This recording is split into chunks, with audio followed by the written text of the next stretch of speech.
intense. That's how it was. 3 minutes was shorter than you think it is. 3 minutes, it's enough to say what's the purpose, what's the problem you want to solve, how you're going to do it, and what does it take. What you're looking at right now is the first schematic for a cure for the deadliest infectious disease known to humanity.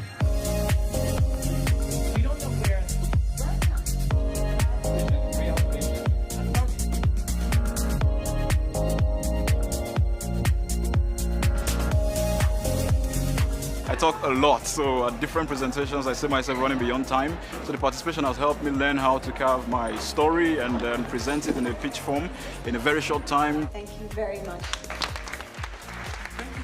I really fell in love with this event because it brings together all the great minds on one stage. You need to be also out of the box in order to share, to feed your own research with the contact with the others.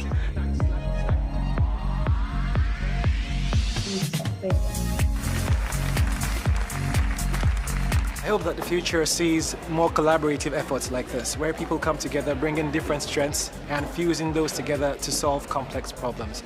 And science will be key to that journey.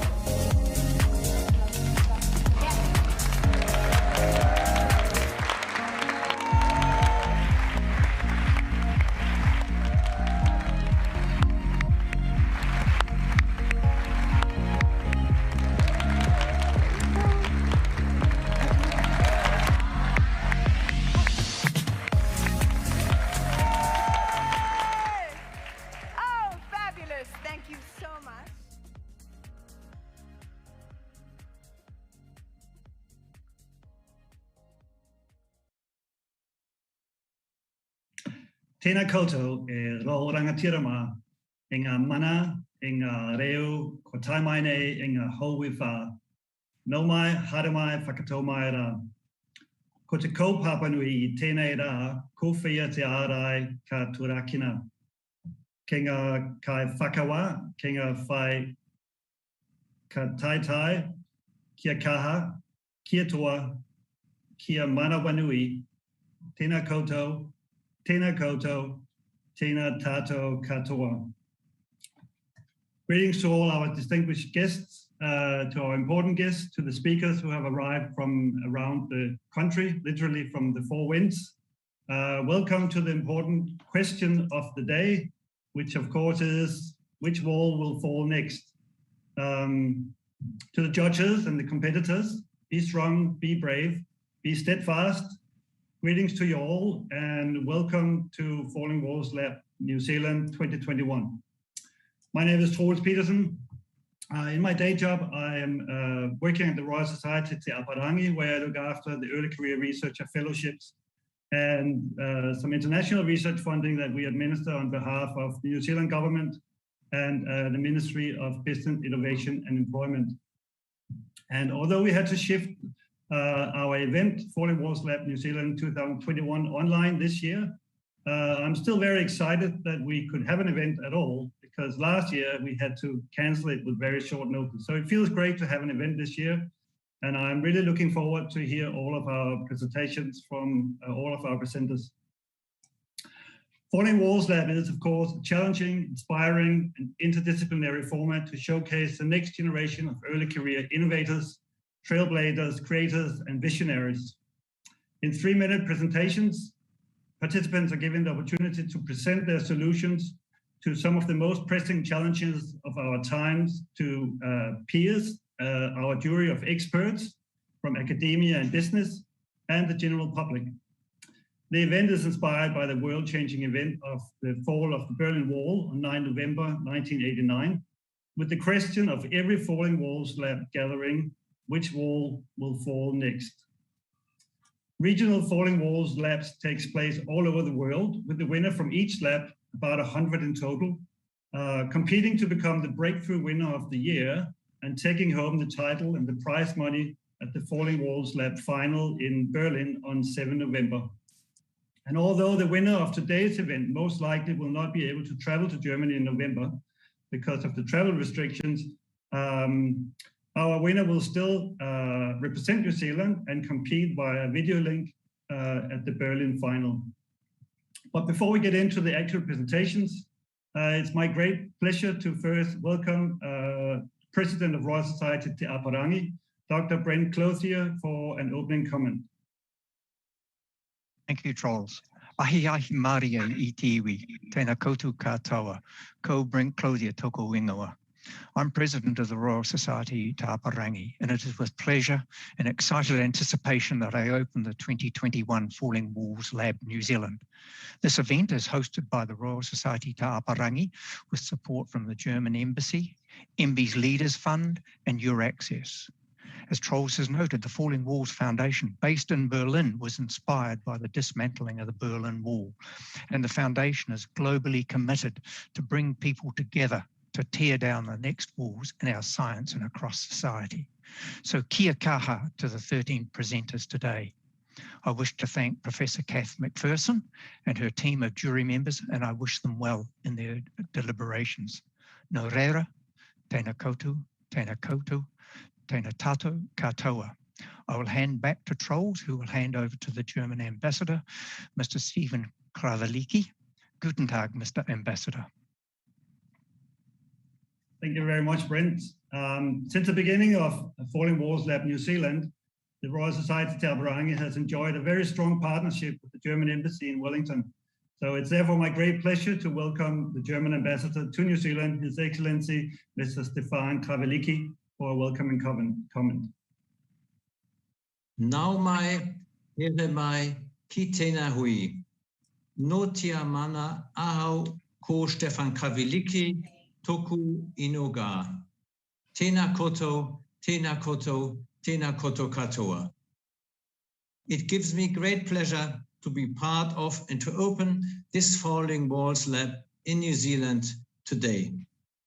First of all, I would like to congratulate the participants, students, researchers, and early career professionals for having convinced the jury to participate today.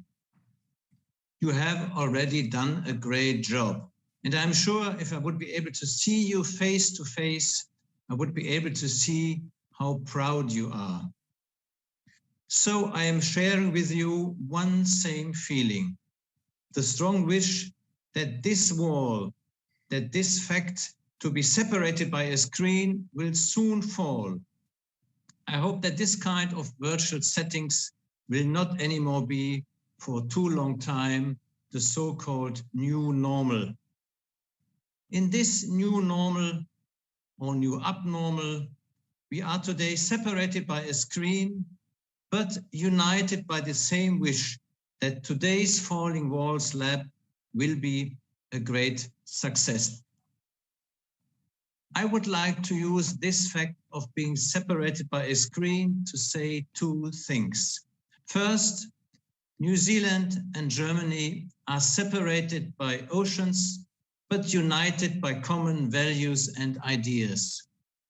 And second, the two parts of Berlin were separated by a wall, and the two parts of Germany were separated by a border until the Berlin Wall was opened on the 9th of November 1989.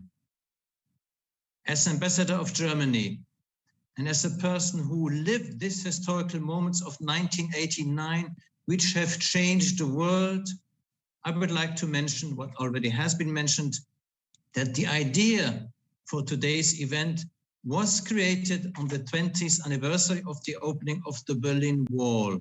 It was the fall of the Berlin Wall which has given the name to the Falling Walls Lab, a fantastic world-class competition and network forum once a year in November in Berlin.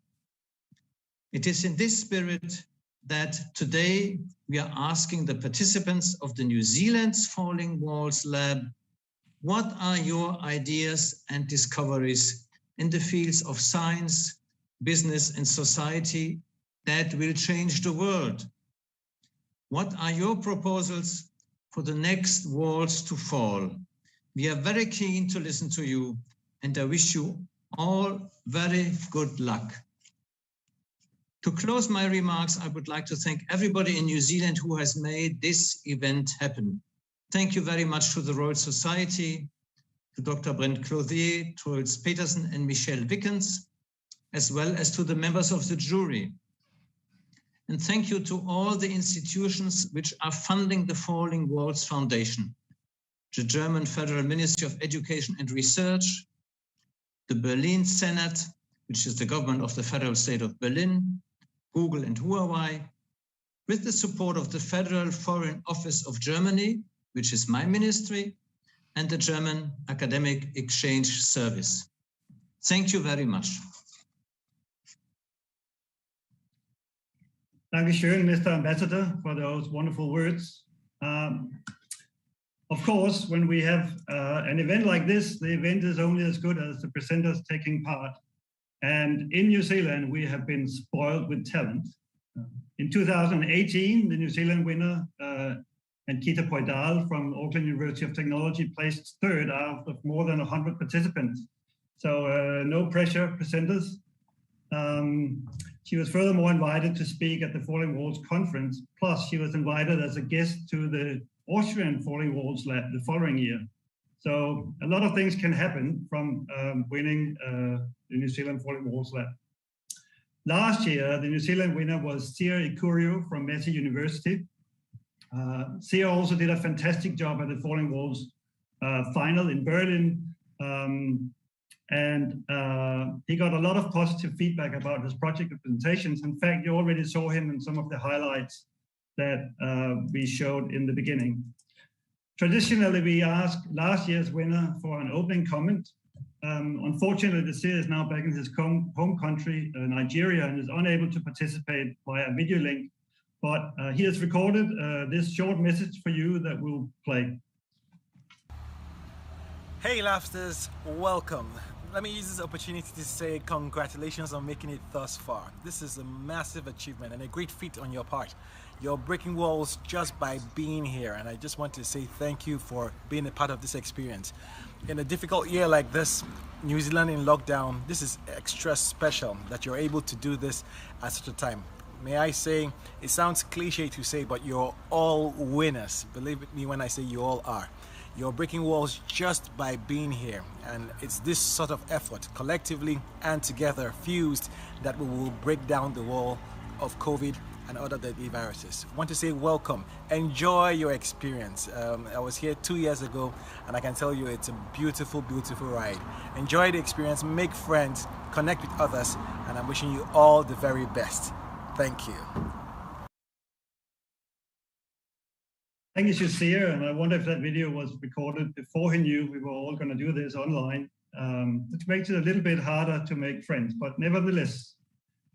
If anybody would like to read more about previous New Zealand Falling Walls Lab winners and the top three, you can go to the Society's Falling Walls Lab New Zealand website, and there's a short story on each winner.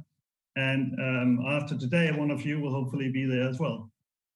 But to return to why we're here today, each presenter has just 3 minutes and 3 slides to convince our jury why their project has the breakthrough factor and impact to bring about societal change, or the possibility to break down the next wall.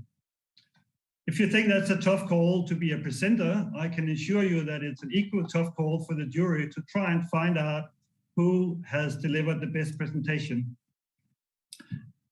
Before we start our presentation, I would just like to briefly remind you all of who the jury is and ask each juror to introduce himself. So today our jury consists of Professor Catherine McPherson, Chris Karamir-Insley, Professor Phil Lester, Veronica Meduna, and Monique Sturges. And I'll start out by letting Professor Catherine McPherson introduce herself. Kia ora, Trolls and Ambassador. It's lovely to have you here, and thank you to the Royal Society, Te Apārangi, for hosting Falling Walls. I chaired the panel 2 years ago, I think, maybe it's 3 now, Trolls, and loved being exposed to all your great ideas. So I'm delighted to be here and have such a fantastic panel to work with today. So all the very best to all of you. Thank you, Kath. Next, I'll ask Chris to introduce yourself. Kia ora, and kia ora to all of the participants, and congratulations to all of you. I lead a number of Māori businesses in New Zealand, and one of the things I've a long champion is the role of science and technology to enable certainly Māori communities, but also ourselves as a nation. So congratulations to each and every one of you. Sia is absolutely right. To get to this point, you're all winners. Kia ora, Chris. Next, I'll ask Phil to introduce yourself. Kia ora, everybody. My name is Phil Lester. I'm with Victoria University of Wellington.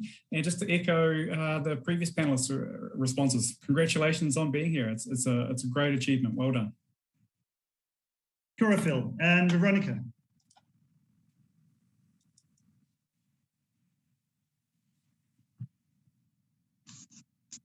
Very slow to unmute.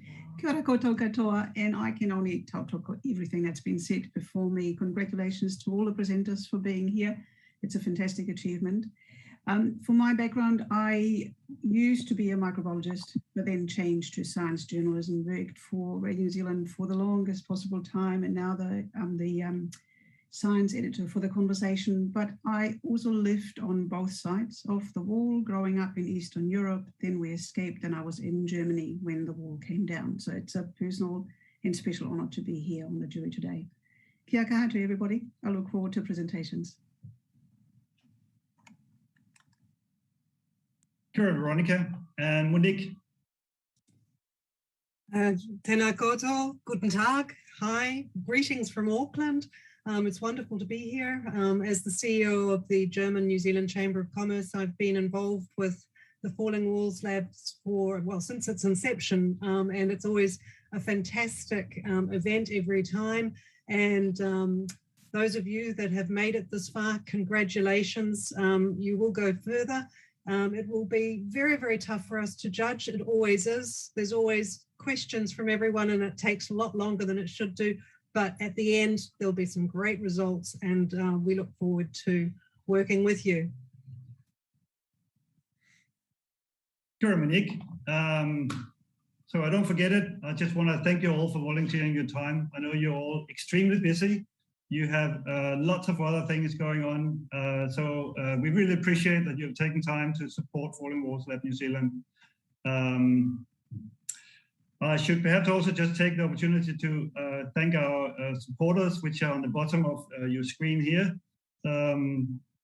Of course, Falling Walls Lab New Zealand has enjoyed a long relationship with the German Embassy in New Zealand. From this year, it's funded by the Ministry of Business, Innovation and Employment Catalyst Leaders Fund. And we have also brought in extra support from Euraxess, which I'll return to a little later. But just before we start, I just want to remind you all of who our fantastic presenters are today and in what order they will be presenting. So today, our first presenter will be Abigail Bland. She'll talk about chemotherapy-induced cardiotoxicity. Then we go to Alba Suarez Garcia, who'll talk about credited content. Armano Papageorge, who will talk about the New Zealand housing crisis. Charlotte Milne, public engagement with child well-being. Ferdinand Oswald, sustainability with gradient concrete. Hamid Abbasi, imprecision in neurosurgical resection. Lara, myoelectric interfaces. Jessica Fitzjohn, breast screening inequality. Lewis Green, immunotherapy via immunogenic cell death. Rehan, talk about gut sampling. Nick Smith, about sustainable global nutrition. Sachira Kuruppu, talk about mesenteria ischemia. And last but certainly not least, Samarth will talk about long-term plant memory. So just to remind you of the format for today, each presenter has just 3 minutes and 3 slides to present the idea, a research project, and convince the jury of the breakthrough factor. After each presentation, the jury will have an opportunity to ask extra questions to the presenter. And at the end of the presentations, or all the presentations, the jury will consider all all the presentations together. When they do this, they will consider 3 factors. They will, first of all, consider the breakthrough factor of the project and the presentation.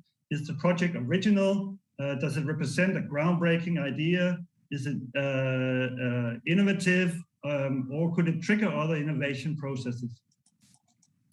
They will also consider the relevance and impact of the project.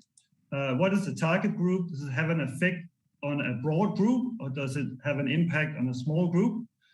Does the idea have short-term and long-term effects and impacts? And last, but certainly not least, the jury will consider the actual presentation itself and the performance. Is the presentation well structured? Is it easy to understand? Does it clearly explain the breakthrough and the impact? And does it demonstrate that the project is feasible? In addition to the jury evaluation, all viewers of this event will furthermore be able to vote for their favorite presentation and vote towards the People's Choice Award. The presenter with the most votes after the jury deliberation period will be crowned with the People's Choice Award. And I hope you have encouraged all your friends and whānau to watch and vote today. And next to me here is a screen. If you want to vote for any of the presentations, you can either scan the QR code here, or you can go to www.slido.com and enter the @FallingWalls21 code to vote. And I'll remind everybody about this at the end of all the presentations. Before we start, here's just a quick shout out to the social media channels where information on Falling Walls Lab New Zealand is posted. You can also follow any of these to get more up-to-date information about what the Royal Society Apārangi is doing, like post and application deadlines, project events, and so on. And if you are posting about the event today or in the future, please be sure to acknowledge our supporters, such as at Euraxess, along with using the Falling Walls hashtag @FallingWalls21. Now, enough time for me. I think it's about time we get started for the real reason that we are all here today, and that is to listen to your amazing presentations. So it's a real pleasure for me to introduce our first presenter today, Abigail Bland from the University of Otago, and her presentation, Breaking the Wall of Chemotherapy-Induced Cardiotoxicity. Kia ora, I'm Abigail, and I want to break down the wall of chemotherapy-induced cardiotoxicity. Each year, millions of patients will be diagnosed with cancer worldwide. And although personalized medicine has revolutionized cancer treatment, many of these patients will still be requiring the use of standard chemotherapies. Doxorubicin, pictured here in the middle, is one of the most commonly administered chemotherapies for a range of cancers affecting the breast, lung, blood, bladder, bone, and more.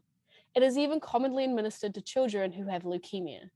However, doxorubicin is known to produce severe and sometimes irreversible cardiac damage, resulting in long-term cardiomyopathy and in some cases death. Simply reducing the dose or stopping the treatment of doxorubicin is not plausible, as the patients can have tumor reoccurrence and die from the cancer itself. My research focuses breast cancer because there is high incidence rates and great mortality risk in New Zealand.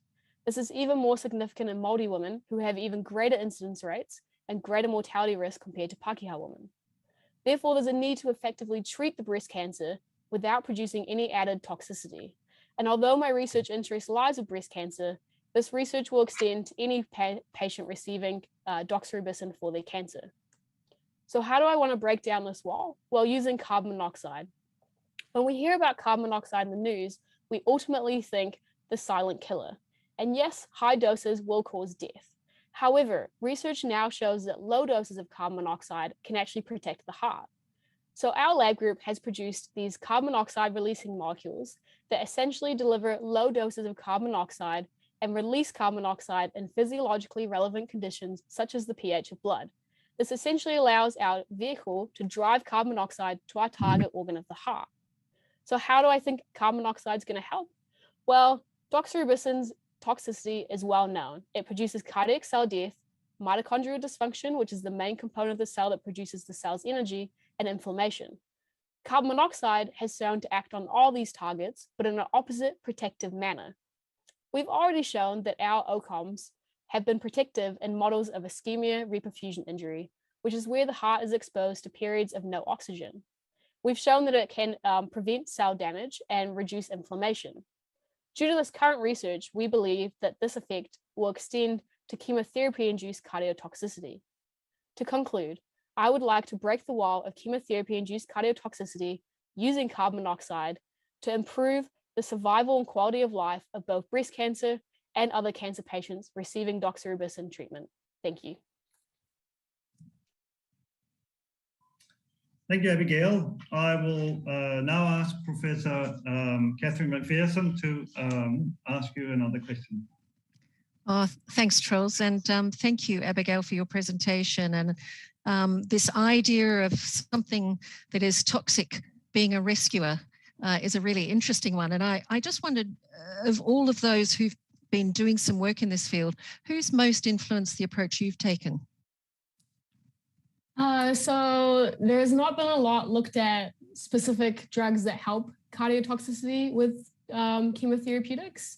And I actually haven't really looked much into what other people have done, but I myself am really into cancer treatments and preventing adverse side effects, and my PhD was based on cancer. And I'm currently working in a cardiorenal lab, and my supervisor now talked to me about cardiovascular disease and things like that, and actually sent me the idea of helping people with cardiotoxicity.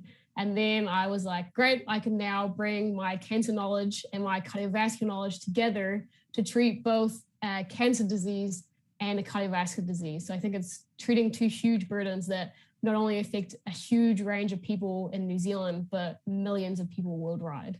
So I have to say my PhD supervisor and my current supervisor are probably the biggest influences that helped me design the project. Thanks very much, Abigail. Appreciate it.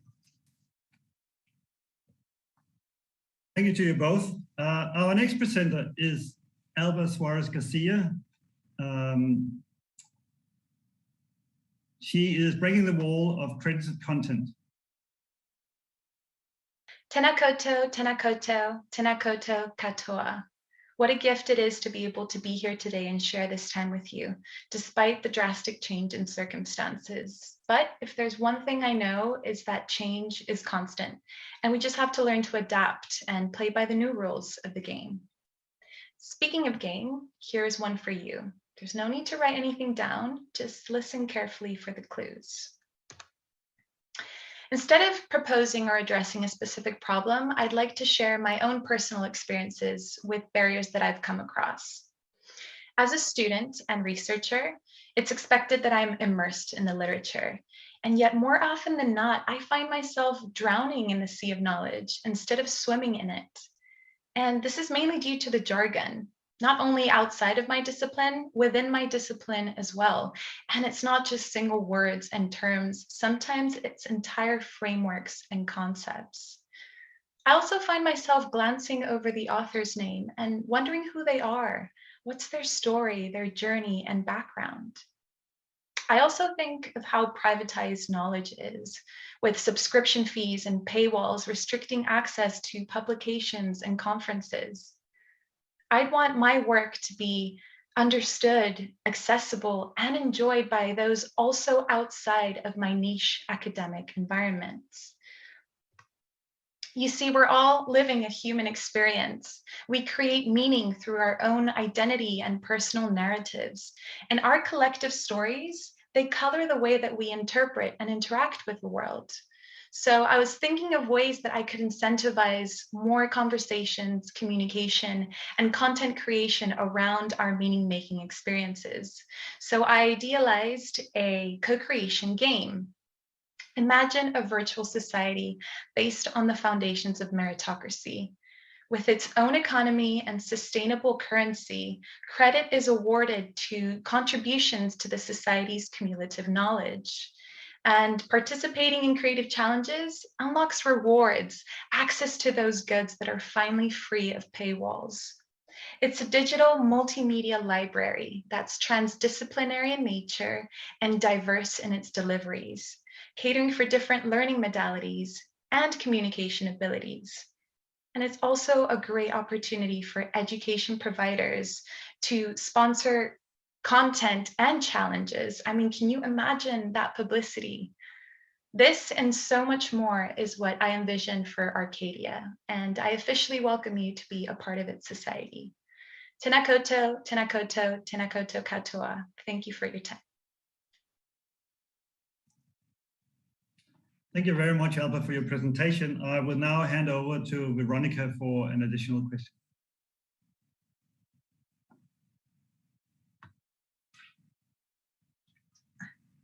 You have your mute on. Somebody's going to have to keep reminding me of this. Sorry, apologies. Thank you, Alba, for your presentation. It's a perfect one for me, having dealt with information flows and translation of information.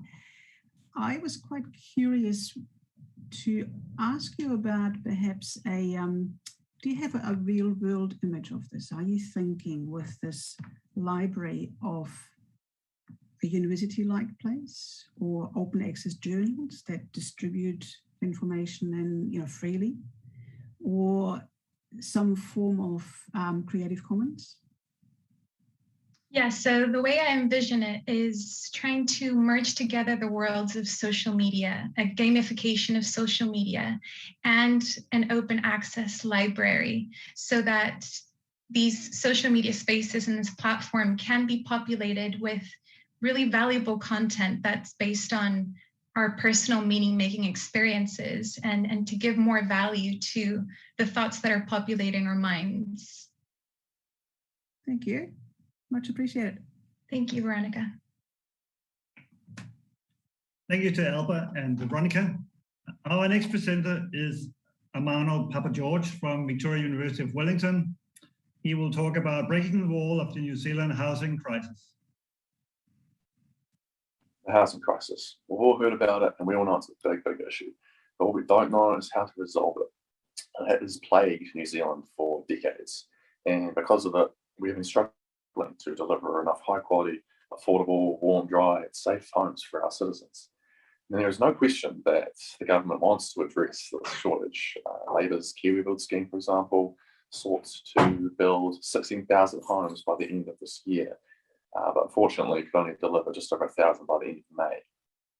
So this begs the question, why wasn't this target met? So my work investigated the undeniable foundational reason, which is the construction methods that we use.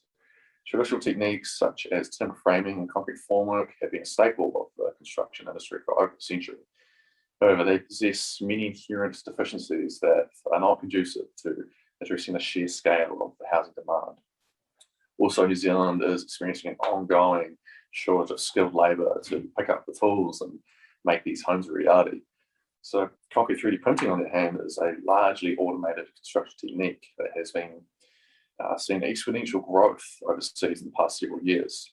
And it has shown enormous potential with greater productivity, design and manufacturing capabilities, more optimised and sustainable use of material, reduced construction costs and time, fewer health and safety issues, and a much quicker upskilling of workers.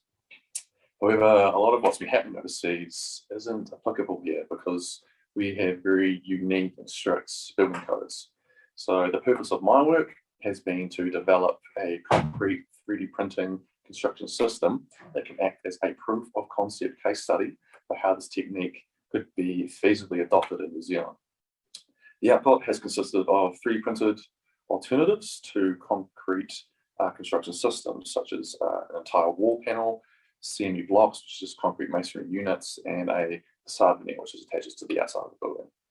Shown is just one potential design output with a curved wall, 3 openings, and a faceted facade. And the left image shows just the wall panel with just the structural core and no facade veneer.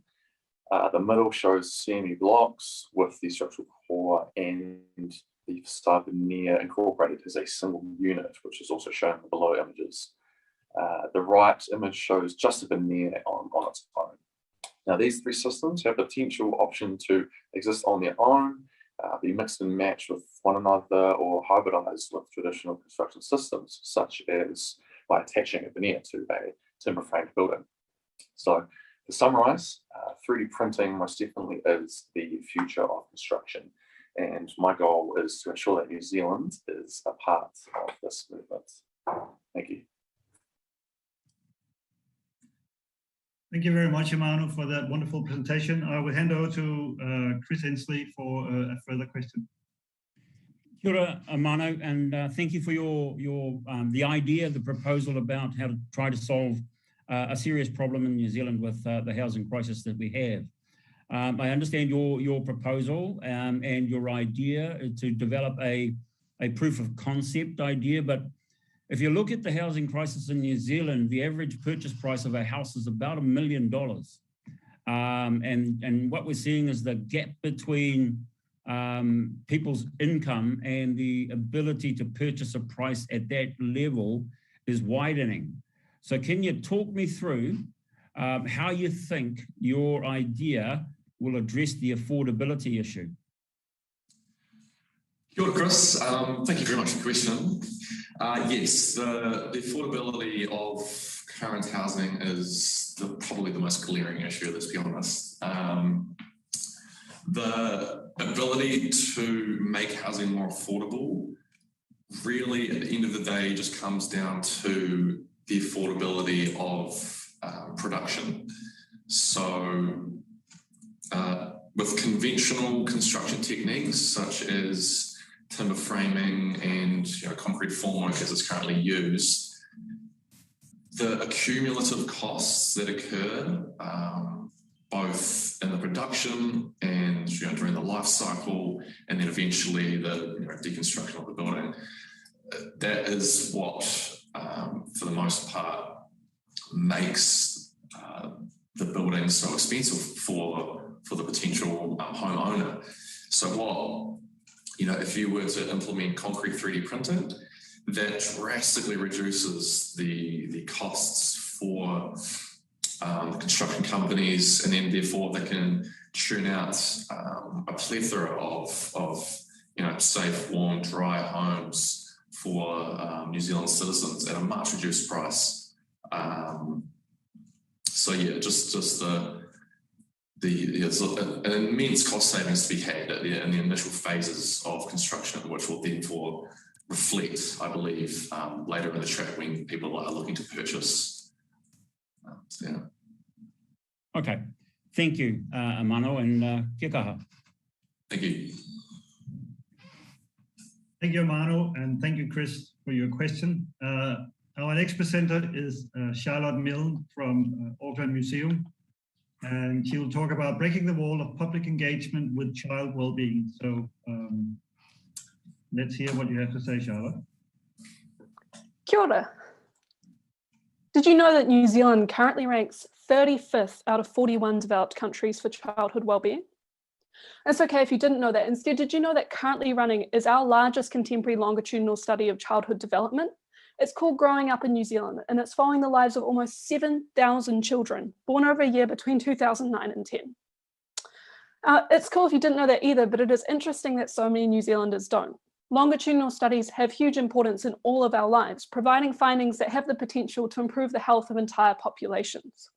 The problem is, it often takes way too long for study results to be turned into real societal change, and in the past, ongoing studies haven't really done a lot to engage with the broader public. This is now recognized as a problem globally, especially as the calls for the democratization of health research grow, and researchers themselves become more aware of their obligation to share their work with the taxpayers who help fund them. Nowadays, you hear about engagement with ongoing research more and more, but researchers often don't have access to or the time to use effective and equitable engagement methods. Excitingly, to overcome this, we're now seeing collaboration in some fields with museums, taking advantage of their engagement expertise and unique positions within the hearts of communities. It's been shown that engagement in museums that focuses on two-way collaboration can help drive co-design while directly benefiting the public, policymakers and researchers alike by positively shifting their knowledge, perceptions and skills. So let's engage, and that is exactly what we're doing. Thanks to the new Our Voices project, Growing Up in New Zealand has partnered with Auckland Museum, and it's part of my research to find the most effective and compelling ways to engage. We've decided on a combination of interactive on-site, off-site, and online methods that will ensure inclusivity and maximize outreach. There will be opportunity for public questioning and feedback to drive co-design, and we'll also be taking into account the voices of the children in the study, using different media to tell their stories and using state-of-the-art technology to help visualize the amazing data collected over their lives. Now, this is the first time something like this has really been tried, and it will be a learning curve. Ultimately, though, we plan to reach the communities that findings are most relevant to, while also providing a framework for other studies in the future, showing that by engaging with an ongoing study and sharing the participant voices, we can more rapidly and directly implement change. And in our case, hopefully make New Zealand a better place for every child to grow up. Thank you. Thank you, Charlotte, for your presentation. I will now hand over to Monique Searches for a supplementary question. Hi there, Charlotte. Sure. Thank you for your very vibrant presentation. And I totally agree with you engaging with the public. Sometimes it's actually very challenging to do, and finding the right medium is always really, really important. And that's actually my question. The museum, I have fond memories of visiting museums in Hamburg. We have a very big museum, which I used to visit as a child. But I do wonder whether Auckland Museum is really that connected. If you could walk me through why you chose Auckland Museum. Totally. I think the idea of museums as like this place up on a hill that's sort of disconnected from a lot of communities was definitely the case in the past, but Auckland Museum has huge connections with all the communities in Auckland nowadays and also broader New Zealand. They do a lot to build connections with communities that in the past haven't had so much access, so Māori and Pacifica and different nationalities as well. And especially for something like Growing Up in New Zealand, where we're trying to share childhood well-being and connect with families and children, that's where museums can do so much. Because if a university was trying to engage in their own way, it would be very difficult to reach people. And the fact that Auckland Museum is free for people, we have amazing online engagements of people that could otherwise maybe not access it. It really means that we can engage. And I think really Auckland Museum is probably one of the best places in the whole of New Zealand to be doing that kind of engagement work. Excellent. Thank you, Charlotte. Thank you. Thank you, Charlotte, and thank you, Monique. Our next presenter, Dr. Ferdinand Oswald, is from the University of Auckland, and he will speak about breaking the wall of sustainability with gradient concrete. Raima Ronaki. Kia ora kato. Welcome, ladies and gentlemen. My name is Ferdinand Oswald from University of Auckland, and I'd like to introduce you to breaking the wall of sustainability with gradient concrete, Raima Ronaki. What we like to solve is that concrete is just not sustainable. As you can see in the diagram on the left side, the carbon emission and energy consumption of concrete is the highest comparing to other materials. As well, on the right side, you can see the need for concrete houses in the world is increasing. Especially if here you can see the dark blue color. You can see that concrete has the highest amount of building material in the world. And this is human-made material now overweight even the Earth's entire biomass, which is really concerning. And we try to find a solution for that by breaking the wall with gradient concrete, Raima Ronaki. And what we've done here is actually that we've had a look to the nature, to bones, and we saw that actually they have different structures. They have a porous structure and a very dense structure where more load-bearing requirements are needed. And we've actually transferred this idea into concrete, into gradient concrete, and we've developed a computer program which actually calculates and transfers very precisely the data into our building components, like here, for example, the floor plates. The manufacturing of these is very easy. So actually, we have two mixes. One mix is very dense and strong. The other one is very porous and light. The porous mix is comparable to bubbles like in a sparkling glass. And then we have a robot with two jets, and we're doing prefabricated elements with a 3D printing process. The result is sustainable building concrete. We have less weight, we have less material and energy use, up to 60%. We have the same structural performance as conventional concrete. We have thermal insulation properties. It's easy to recycle and even reusable. We have the grants here, but what we like to do now is developing a building. We like to implement this into New Zealand environment, especially earthquake is from high interest worldwide, and then bring into the market regarding building codes and making mass production. Thank you very much for your attention, and I'm always open for questions. Thank you, Ferdinand. I will hand over to Chris Karamea-Inslee for an additional question. Kia ora, Ferdinand, and again, congratulations on your project and your proposal. My question, well, firstly, so you quite rightly point to the non-sustainability, if you like, of concrete currently, the extent of use of concrete in buildings today, the amount of emissions that are produced via the production of concrete through cement. So it's good that you're thinking about how do you reduce the emissions, thereby improving sustainability. So my one question, I think, is what happens to the strength of the product? What do you mean the strength of the product?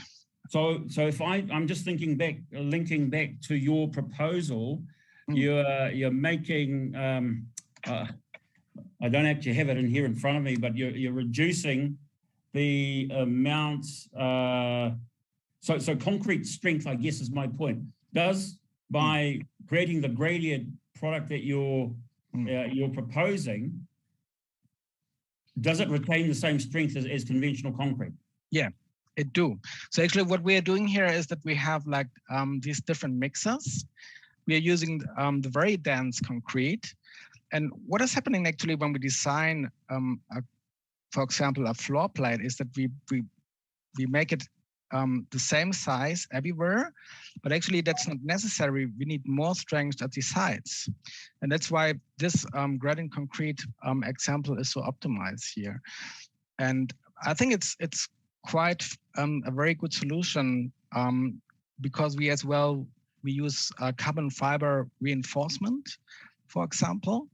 Even we can use as well conventional reinforcement like the steel one, but the strength is absolutely the same which we have here, but we have reduced material use 60% and reduced carbon emission 60%. Thank you, Ferdinand. I did have a second question that you've answered, and that was the opportunity to blend with other products to retain strength. So carbon fiber blending as one option. So thank you. Well done, and kia kaha. Thank you. Thank you, Ferdinand, and thank you to Chris. Our next presenter is Dr. Hamid Abbasi from the University of Auckland. And he will talk about breaking the wall of imprecision in neurosurgical resection. Can you imagine driving on a highway with your eyes closed? I'm sure you don't, but you would rather use Google Maps to navigate through the most optimized route from A to B and avoid traffic. Now, can you imagine removing a brain tumor with your eyes partially closed? Having that in mind, come on this journey to realize how we can also use AI to optimize neurosurgery. Imprecision in cutting the intricate edges of a tumor may involve accidental error and cause irreversible damage to the bordering brain tissues. Incomplete tissue removal can also lead to potential regrowth and poor recovery outcomes.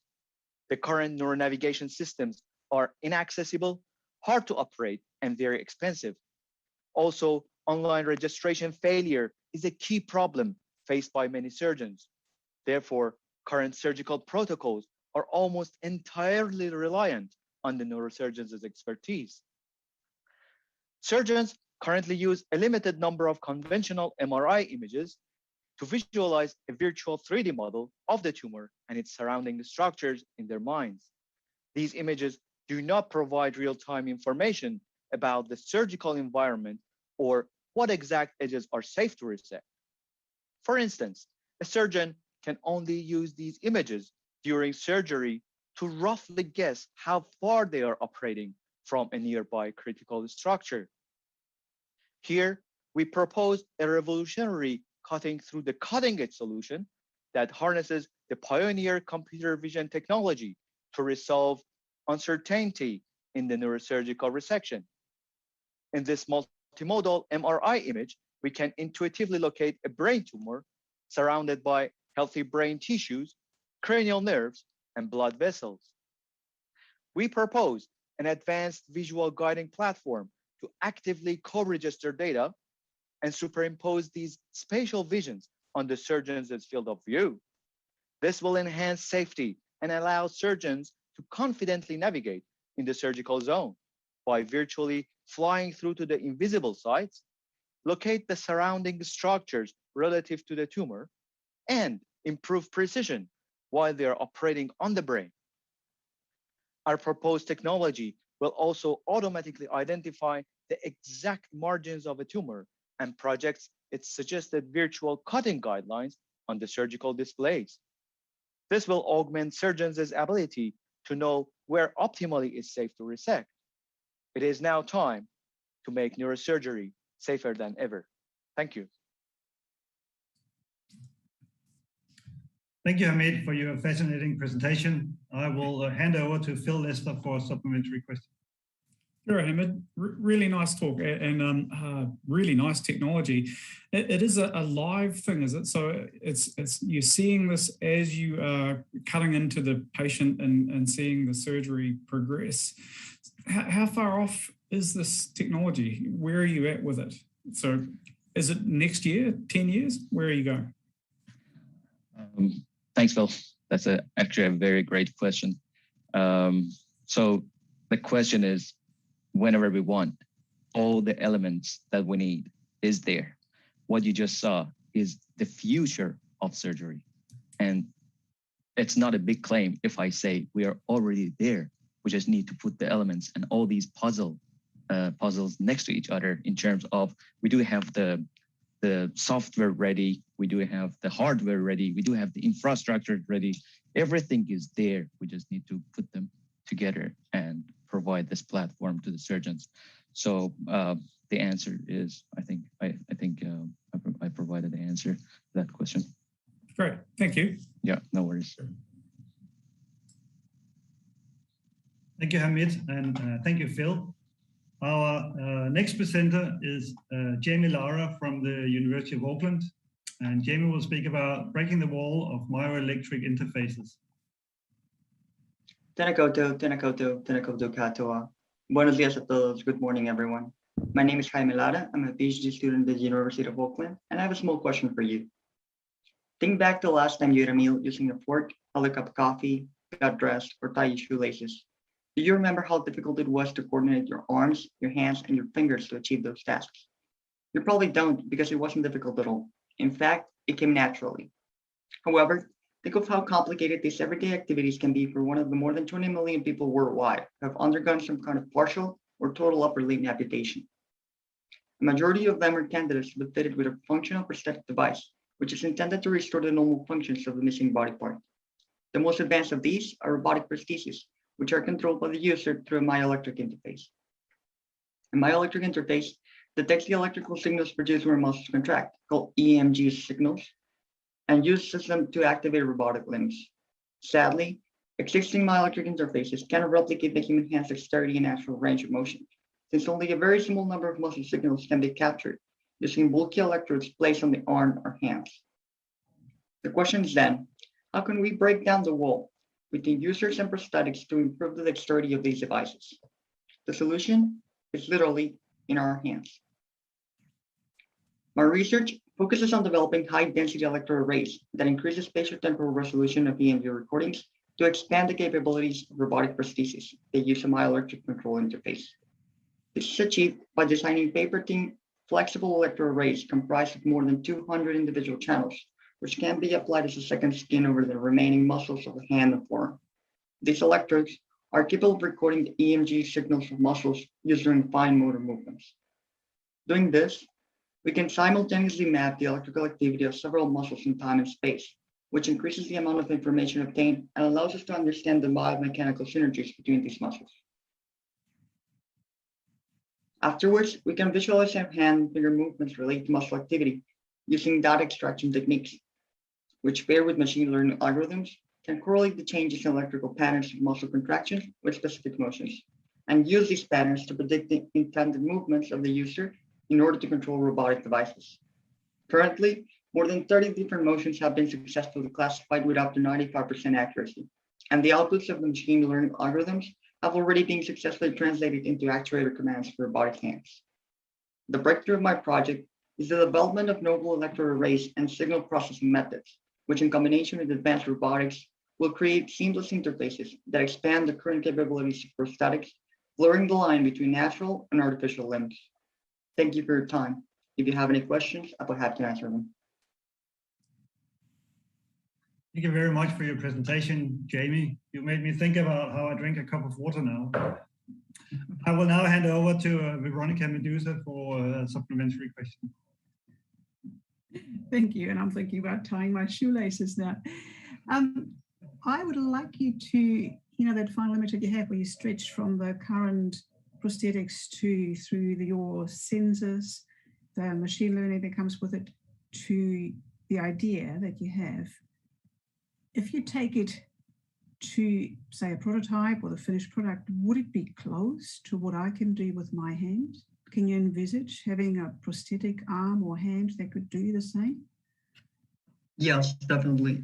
So the goal is to get as close as possible. Of course, it will never be the same as a natural human hand, but our goal is to approach it as most as we can so that we can regain the functionality for the most basic tasks, especially for everyday, activities, and also with the purpose of enabling people to work again, because most of the people that undergo a partial amputation are people who work with their hands, right? They are tradespeople, carpenters, stuff like that. So if they manage to regain that ability back of the use of a hand to come back to their natural and their usual activities, then the goal is accomplished. Yeah. Excellent. Thank you very much. Thank you, Jaime, and thank you, Veronica. Our next presenter is Jessica Fitzjohn from the University of Canterbury, and Jessica will talk about breaking the wall of breast screening in inequity. My apologies. 1 in 8 women will have breast cancer at some stage in their lifetime, so I'm sure that you all know someone who's been affected. In New Zealand, over 9 women diagnosed daily, and worldwide it causes close to 500,000 deaths annually. It's a major health issue that needs addressing. Early detection remains the best chance of survival. Currently, mammography is considered the gold standard for breast screening, but is it contributing to inequity? In New Zealand, women from 45 to 69 are eligible for free mammograms, yet only around 67% participate due to painful breast compression and controversial radiation exposure. This limited age bracket, which is due to radiation exposure and high costs, means that while 1/5 of cancer occurs in women under 45, they are not eligible for free screening, showing inequity of age. High implementation costs and the need for trained radiologists result in a lack of availability in rural areas and developing nations, showing inequity of access and wealth. These mammograms show that differentiating a tumour can be difficult, particularly in the image on the right where the woman has dense breast tissue. 43 to 50% of women have dense breasts, showing inequity of breast structure. We need a safe, low-cost breast screening solution suitable for all women. Digital image elastotomography, or DIET, could break the wall of breast screening inequity. The diet system involves a woman lying face down with one free hanging breast vibrated. Cameras capture the surface motion. My research uses the surface motion to infer breast tissue properties and regions of high stiffness, which could indicate a tumour. Using diet, there's potential for automated diagnosis, reducing human error and cost. The system is portable, has low installation costs, and no need for skilled personnel, increasing equity of access and wealth. The testing is pain-free and does not require radiation exposure, which means it's suitable for all ages, increasing equity of age. Tumours are 4 to 10 times stiffer than healthy tissue. This leads to a greater image contrast than mammography and improved diagnostic outcomes in all breasts, increasing equity of breast structure. One diagnostic method developed using diet and clinical data resulted in accuracy of 75%. This is similar to the mammography when no symptoms are present, which shows great potential for this method. Diet will increase equity, providing safe, low-cost breast screening solution for all women, improving outcomes, reducing mortality, and lowering the impact that breast cancer has on society. Thanks for listening, and are there any questions? Thank you, Jessica, for your fascinating presentation. I will hand over to Monique Searches for supplementary questions. Oh, can't hear you. I'm sold. I'm absolutely convinced. Thanks, Monique. Even though it's Troll's tongue twister, it's definitely something that is very, very relevant. I'm not sure about the name. Diet might put some of us off, but yeah. The method certainly seems to be far more appealing. And the fact that it's mobile, obviously allowing it to get out into communities where it's more difficult for people to get to a testing station. Yeah. But I guess the one question is, and it's always the barrier to rolling it out commercially, is the cost of production. So have you actually looked at, so in your prototype, the cost of this versus a mammography machinery? Is it similar, or is it more expensive, or even cheaper? Yeah, so it's definitely cheaper. We've done like an initial prototype, which will probably be developed on as we kind of progress the method and have like more surrounding cameras, etc. We've estimated that it'll cost between 20 and 50K. And at the moment, mammography machines are over 200K, and they also require the X-ray shielding rooms, which are about another 100K as well. So yeah, we definitely think that it'll be better from a cost point of view as well, and you won't need the radiologist to interpret results. Hopefully, it'll be completely automated, so that'll reduce costs there as well. It's a no-brainer. Well done. Yeah, cool. Thanks, Monique. Thank you, Jessica, and thank you, Monique. Our next presenter is Lewis Green from the University of Auckland. And Lewis is breaking the wall of immunotherapy via immunogenic cell death. Kia ora koutou. My name is Lewis Green, and I'll be presenting on breaking the wall of immunotherapy via immunogenic cell death. Impressive improvements in the diagnosis and treatment of cancer have occurred over the last 2 decades. And yet, this graph depicts a stark reality in Aotearoa, New Zealand. If you're diagnosed with testicular melanoma, breast, prostate, or thyroid cancer, you can be cautiously hopeful that you'll be alive in 5 years' time. However, if you're diagnosed with brain, esophagus, lung, liver, or pancreatic cancer, the last thing you probably want to think about is survival rates. And for Māori, these rates can be 5 to 10% lower than what is shown here. Part of the reason for these poor survival outcomes has to do with our immune system. As cancer cells develop, they acquire mutations that mean our immune cells are oblivious to their presence, and this means an immune response is not initiated. This is coupled with the fact that even if an immune cell does recognize a cancer cell, the cancer can send inhibitory signals stopping any attack from occurring. All of this leaves us naturally defenseless. Now, some immunotherapies have been developed to overcome these mechanisms. However, they're only effective in a small number of cancer types. If we want all patients to have the prospect of effective immunotherapies and a better hope of survival, we need to change the way our immune system responds to cancer. This video from my research lab shows a T cell highlighted in pink attacking a cancer cell in grey. What it depicts is that we can activate the natural ability immune cells have to recognize and eliminate cancerous threats. The key to turning this natural ability into reliable immunotherapy resides with whether or not we can turn a cancer cell from something that is good at hiding from immune cells into something they can't resist. So how do we do this? This is where immunogenic cell death comes in. By treating a cancer cell with a cytotoxic compound, we can damage the cell and cause the appearance of damage-associated molecular patterns. Two examples of these patterns are the release of ATP and the cell surface expression of calreticulin. These act as find me signals, turning our cancer cell into an alarm clock and reawakening our immune cells from their slumber. This flow cytometry histogram highlights that by using this method, I've been able to reliably activate human immune cells towards the presence of cancer in vitro. Finally, I'd like to play this video for you one more time and bring your attention back to this histogram. This is because these two together show a genuine ability for us to change the way our immune cells respond to cancer, highlighting how close we could be to truly unlocking the potential of immunotherapies. Ngā mihi māoha.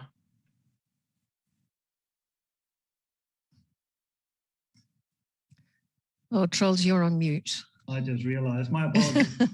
Thank you, Lewis, for your presentation. I will hand over to Kath McPherson for a supplementary question. Kia ora, Lewis, and thank you very much for your presentation. I'm fascinated by immunology. It feels to me like it's going to unlock a whole lot of secrets over the next 20 years, and it's been underestimated until quite recently. You mentioned right at the end of your presentation that we could be very close to unlocking this, and I guess I'm interested in how close and what's next in your work. Yeah, I mean, as you said, immunotherapies, I guess, have been underrated, and it seems like each year new treatments come out that are really kind of changing the game for various cancer types. In terms of my own research, as I said, those results are in vitro assays, and so I guess the next kind of step for us is moving on to in vivo animal studies and mice, things like that, to show that in a biological system where things are a bit more complex, you can still show this response of the immune system.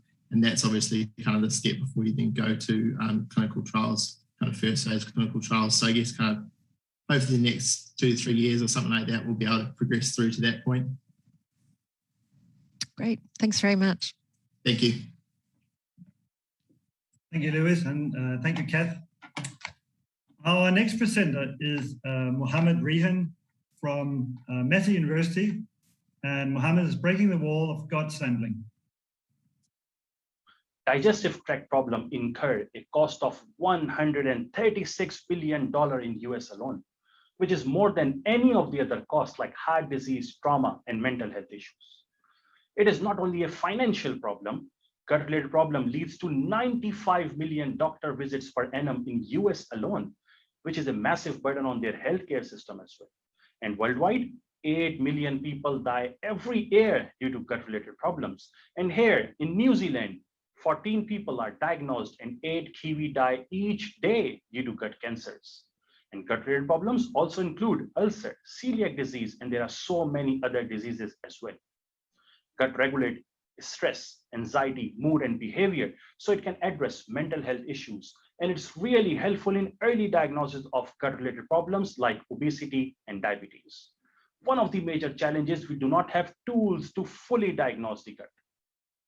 Human gut is an interesting passage as it includes a huge population of microorganisms or bacteria known as microbiota. Microbiota can act as a biomarker, and it's really helpful in early diagnosis of gut-related problems. The current proxy to get a microbiota sample is fecal sampling.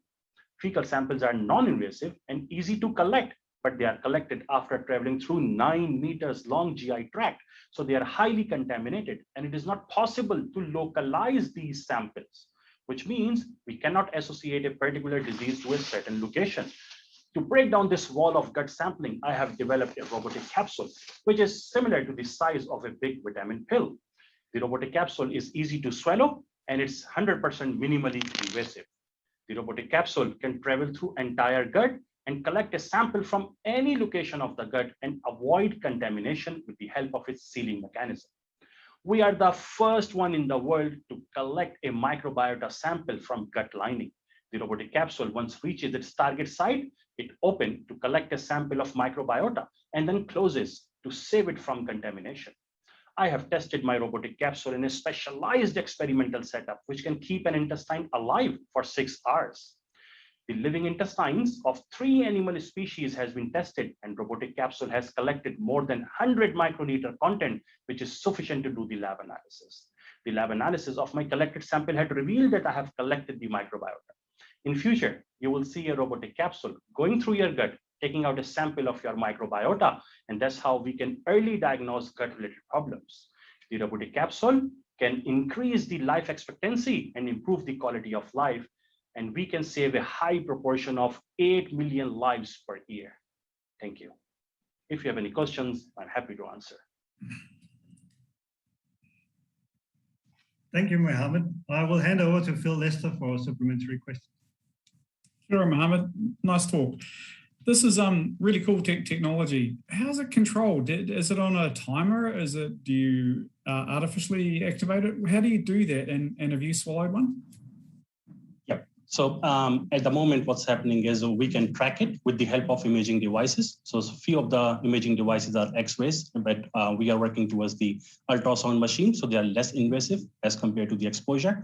And we can track this capsule and then we can trigger its effect. There are a few more options to trigger the capsule if we really wanted to change it based on the situation like what we are looking after for.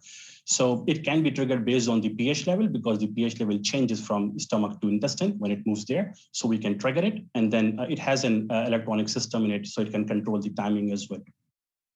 Cool, thank you. Thank you, Mohammed, and thank you, Phil. Our next presenter is Dr. Nick Smith from the Reddit Institute, and Nick is talking about breaking the wall of sustainable global nutrition. The global food system is complex. It includes everything that touches on food: agriculture, nutrition, economics, environment, and policy. As well as being complex, the current global food system is not sustainable. There's ample evidence for this, from the environmental impacts of production through to widespread malnutrition that we see today. But with a system so complex, how can we make changes to ensure sustainability? A positive environmental change to one part of the system may have unexpected negative outcomes for nutrition in another part. So unless we have a holistic view of the entire system, our decisions are likely to have unforeseen consequences. This is where the Delta model comes in. Imagine a copy of the global food system in model form, a digital twin capable of capturing its complexity.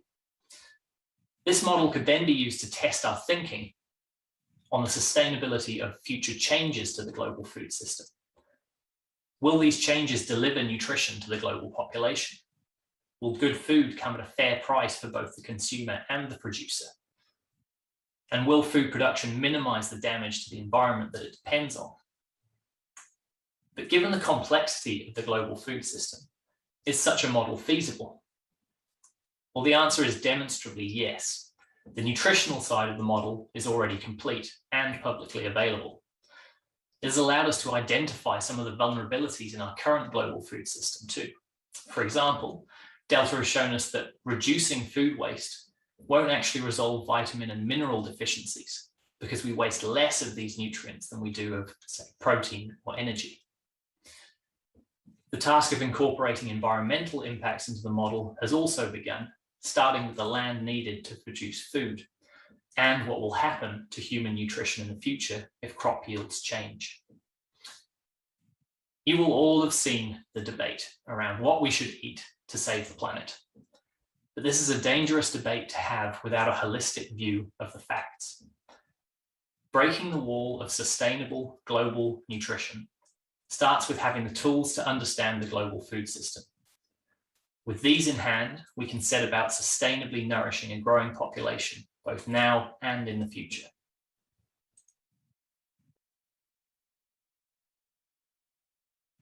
Thank you, Nick, for your presentation. I will hand over to Veronica for an additional question. Thank you, and thanks for your excellent presentation. I'd like to pick up on something you said towards the end of your presentation, this notion of what we should eat to save the planet, or what we should eat to make food production more sustainable. Climate change, of course, throws a spanner in the works of modelling and planning ahead, and will require some system changes globally. And I wonder how, with the use of the Delta model, whether it is a fine enough grid to be able to track land use change and almost predict what we should do, use the model to tell us what we should be doing, what we should be eating, where we should be growing it. Thanks, that's an excellent question. And it's a tricky one to answer, because there are many in the world, many groups, many researchers who have come up with these predictive models or these optimization models which tell us what we should do and why. And the downfall of those is that they're dependent on the assumptions that those researchers have put into that. So the answers that come out of it are based on those assumptions. The difference with the Delta model is that we're giving the user, anyone, it's available online, the ability to play around with these scenarios, make their own assumptions about what's possible in terms of land use, in terms of global warming impact, in terms of nutrition. Plug that into the Delta model and see what it means, see what comes out. So it's not just a prescriptive answer, this is what the world should do. It's an exploration tool so that we can all explore how the global food system should work to be sustainable nutritionally, economically, and environmentally.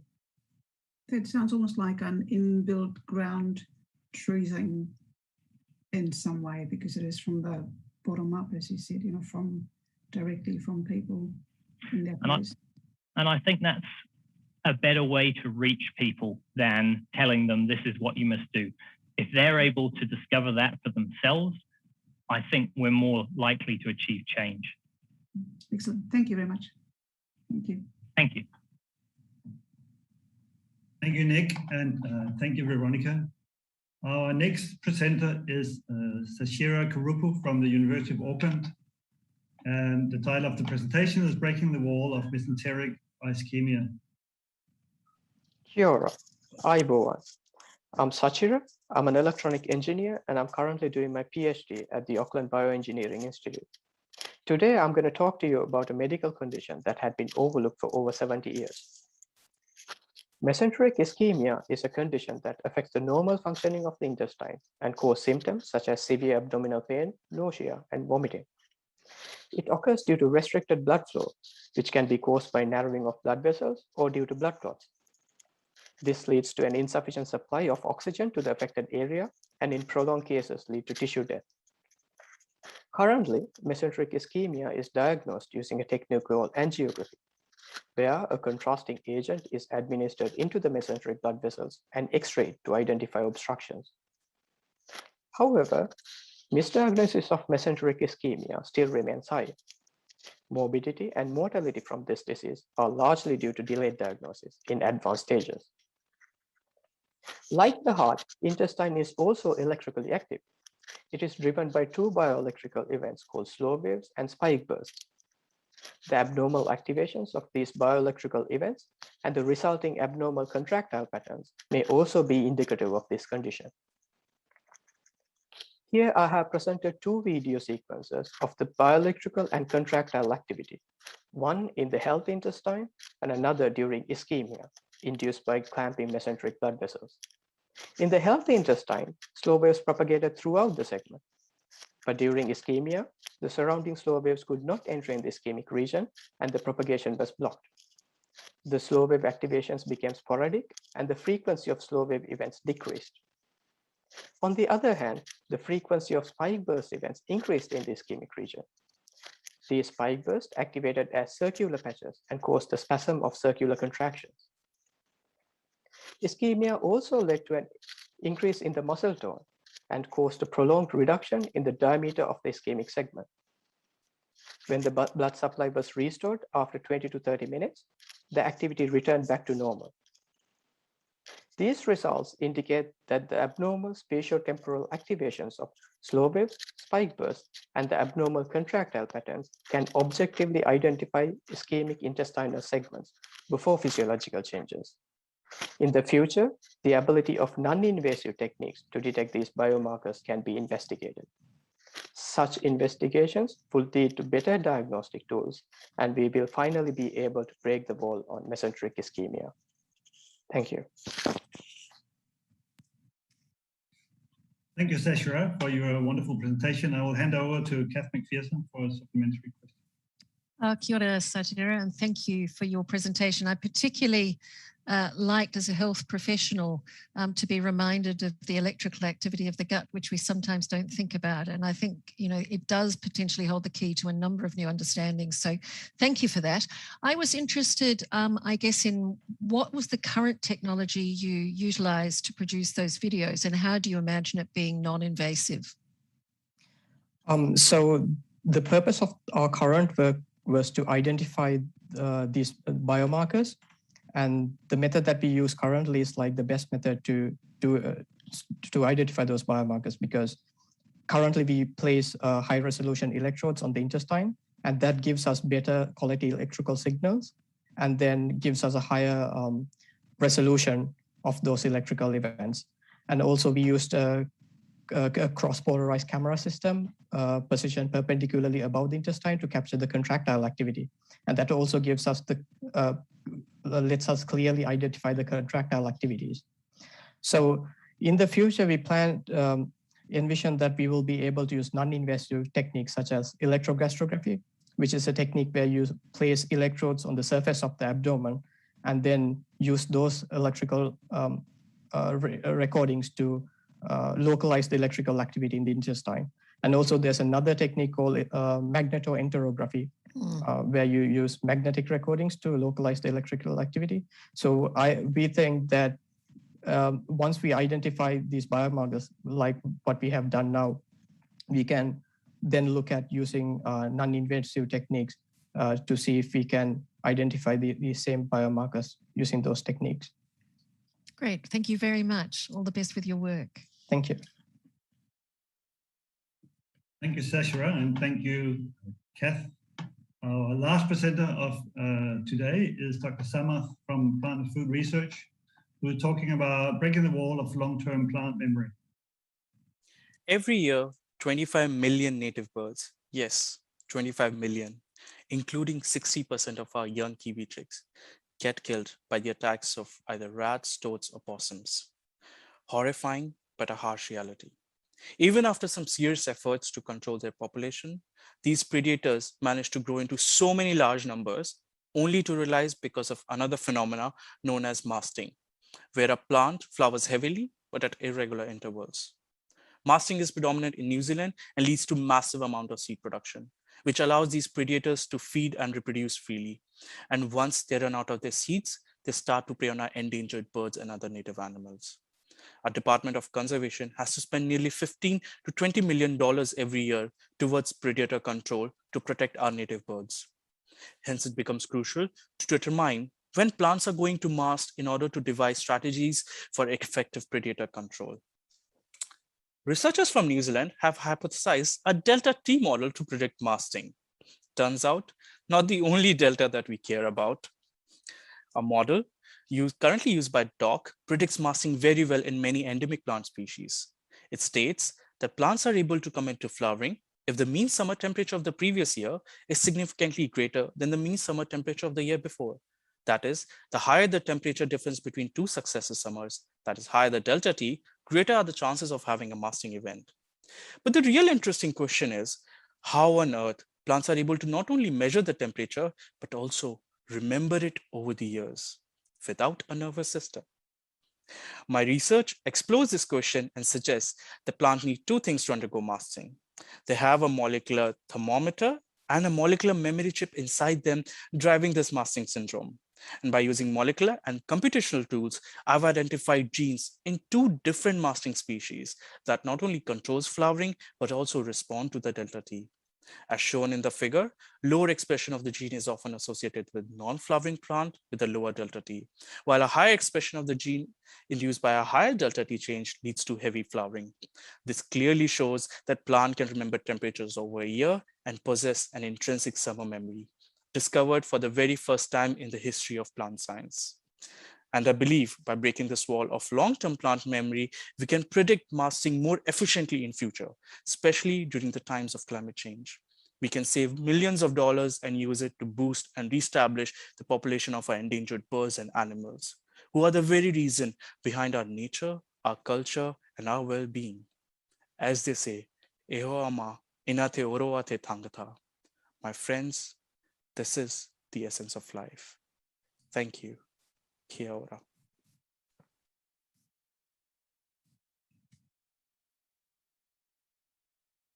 You're on mute again, Charles.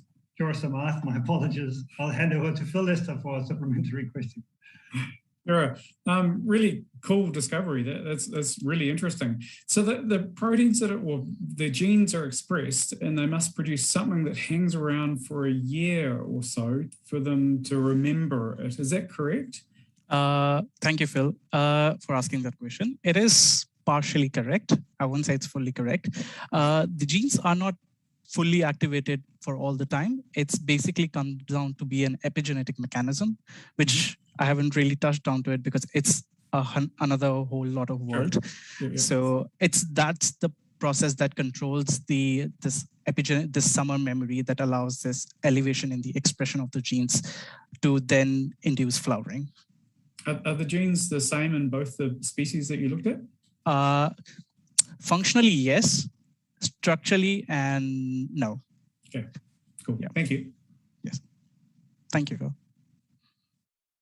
Thank you, Samarth, and thank you, Phil. And hereby ends our list of presenters. Thank you for a fascinating array of different topics and amazing presentations. Really enjoyed the presentations, and I'm sure the jury will have a tremendously hard time trying to figure out who should be our winner for 2021. I will just, before we move on in the program, remind you all again of the People's Choice Award. Everybody watching this live cast will have an opportunity to vote for their favorite presentation by either scanning this QR code now or go to www.slido.com and enter hashtag FallingWalls21. So please remember to go in and cast your vote for your favorite presentation. Right, before I let the jury deliberate, I would just like to mention Euraxess, who is one of the Falling Walls Lab New Zealand supporters this year. Euraxess is a European Union initiative which works to support research and mobility and career development while enhancing research between Europe and the rest of the world.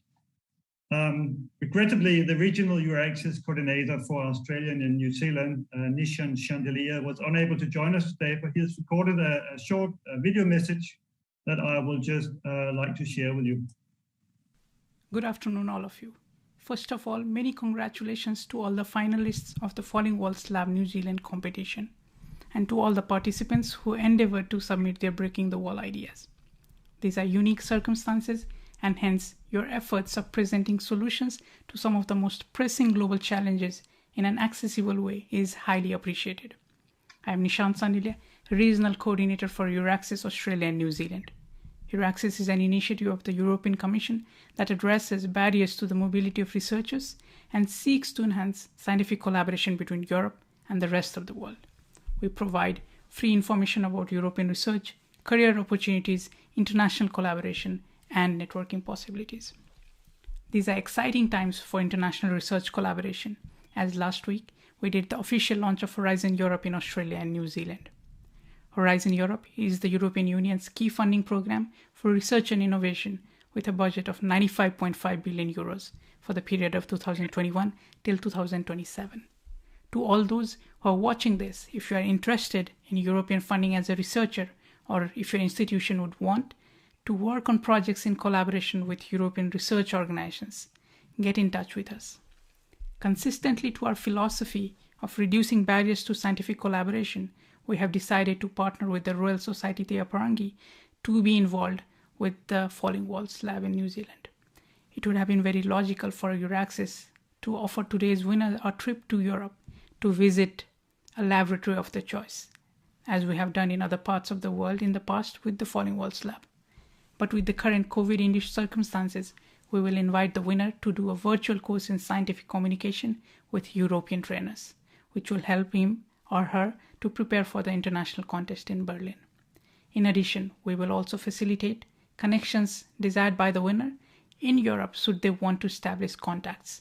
This could be liaising with research organizations in their field, connecting with any of the 600 plus Euraxess centers in Europe, or introduction to prestigious European Research Council grantees or Marisudowska Curie Fellows. I'll leave you with a very famous quote from Marisudowska Curie herself. Nothing in life is to be feared. It is only to be understood. Now is the time to understand more so that we may fear less. Good luck to all of you, and thank you very much. Thank you to Nishant, and thank you to Euraxess for the support and their prize for the New Zealand 2021 Falling Walls Lab winner. Before I retire with the jury, that means trying to figure out who is going to be our supreme winner. It's a pleasure for me just to introduce Dr. Sarah Moss. Sarah is the co-chair of Royal Society Te Apārangi's Early Career Researcher Forum, which has recently helped organize the amazing He Pitumata Early Career Researcher Conference in Wellington earlier this year. So Sarah has recorded a short video message for you all. And while the jury is deliberating, we will furthermore play a number of early career researcher portraits or videos that we have made earlier. So over to Sarah. Kia ora koutou. I'm Sarah Moss, and I'm one of the co-chairs for the Early Career Researcher Forum Committee, which will soon be rebranded as the Emerging Researchers Network. I just wanted to say a big congratulations on being selected to present your work here today. You're all part of the future of research both in Aotearoa and overseas. Good luck for being selected for the next stages of this competition. The ECR Forum is a network of early career researchers hosted under the auspices of the Royal Society Te Apārangi, and it hopes to provide a space for ECR to gather, communicate, get information about upcoming opportunities, and create networks.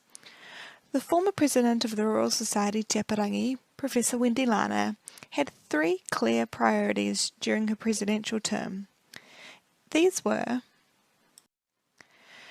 addressing issues of equity and diversity in all their forms, strengthening relationships with Māori researchers and Te Ao Māori, and considering how our research systems might better support early career researchers. These priorities have been instrumental in progressing the Royal Society Te Apārangi towards better representing all the researchers in Aotearoa, and the last priority was amazing for us on the forum, as we received a massive amount of support from the Royal Society Te Apārangi in organising events, publications, and in our advocacy. We hope to continue this work with the new President, Dr. Brent Clothier. Earlier this year, we were able to hold a wānanga, He Pitumata, in Wellington, which highlighted that ECR are the budding growth of New Zealand's research sector. We were able to gather over 300 ECR from across the country for the 2-day event. We will use the learnings from He Pitumata to present a range of solutions to key stakeholders to combat issues facing ECR, in the hopes of better supporting ECR and breaking down the walls that act as barriers in the research sector, promoting better equity, diversity and well-being for the future research community.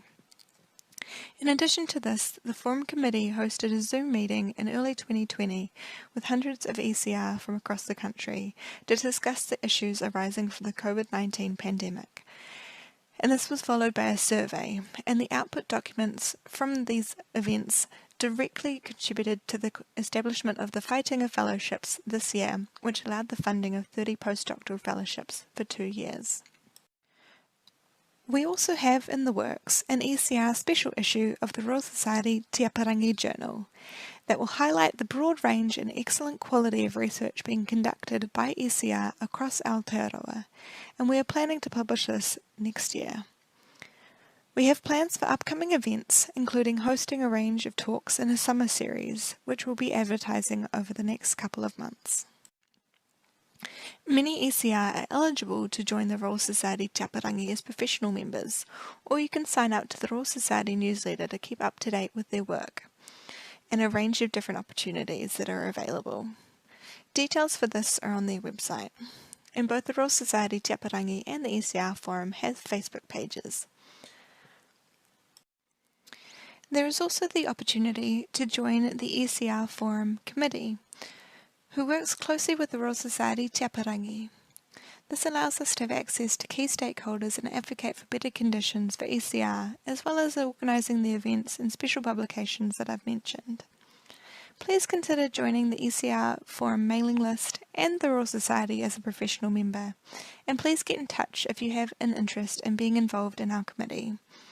We have rolling vacancies each year to replace outgoing members. Now I'd like to introduce Tūrama, Aotearoa's Early Career Researchers Series, which was created by the Royal Society Te Apārangi to showcase ECR from across the country. This series shows the faces and stories behind 9 ECR, who are just a snapshot of the many ECR in Aotearoa. There is a variety of research being done across disciplines and institutes, but I believe ECR are all people who just want to make a difference. First up is my video, which was a whole new experience for me. I hope you enjoyed the videos and keep up your great work.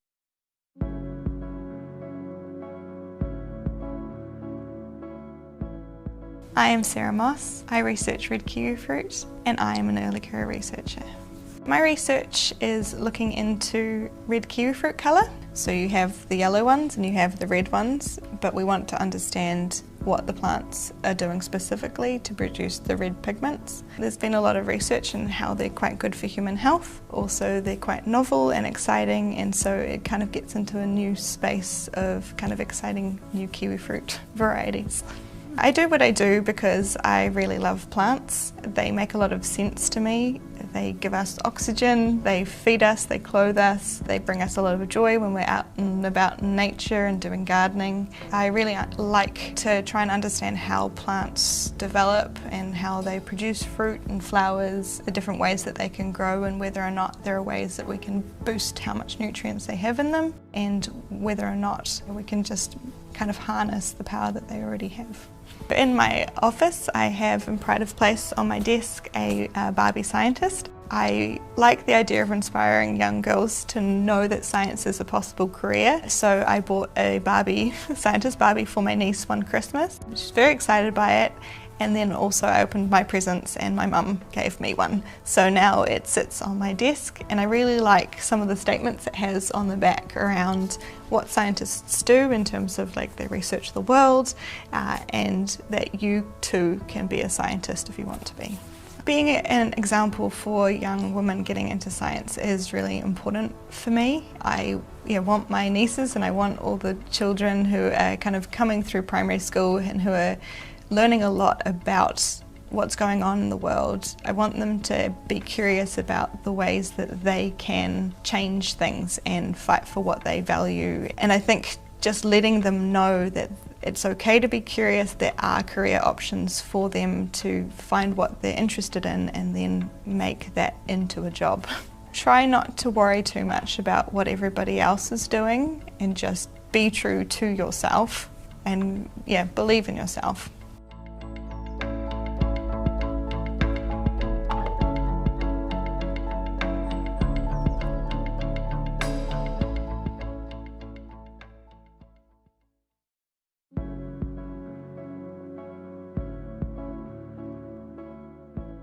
Nisam Wolovanaka. My name is Siriana Naipi, and I'm an early career researcher who works at the University of Auckland lecturing in sociology.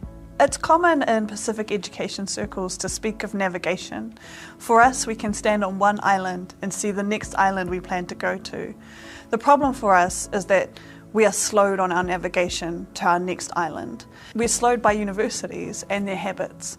So what I do is I map these storms. I map the storms that slow our navigation.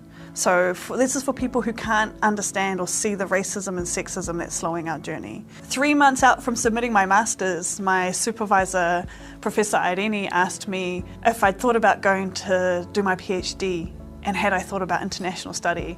She suggested the University of British Columbia. I, once again, did not know what the University of British Columbia was, where it was, had never even envisioned that as an opportunity. So my journey here has been one of discovery, learning that it's even possible, that this career is possible. It's possible to go overseas. It's possible to come back and serve your community. I'm part of a program called Knowledge Makers in Canada. And in the last Knowledge Makers session I went to, one of our rangatahi, he caught a song, is what they say. So as we were going about our workshop and he was walking around, he could hear the drums and he could hear the song. And he checked with those around him and it was not a song they had heard before. He checked with his drumming circle, it was not a song they had heard before. So while we were going about the process of thinking about how do we strengthen Indigenous voices in the research space, he caught a song. And he drummed the song and he sang the song. And there were tears and there was laughter. And it made me realize just how important the work of making Indigenous voice heard in research is. He caught a song that was from the ancestors to those who are yet to come. And I think for me, that's probably my most recently sort of aha moment of realizing just how much it means, not just to me, not just to my community, but to a community who's on the other side of the ocean. What it means to be able to tell their stories. Because that's all research is, we're just telling stories.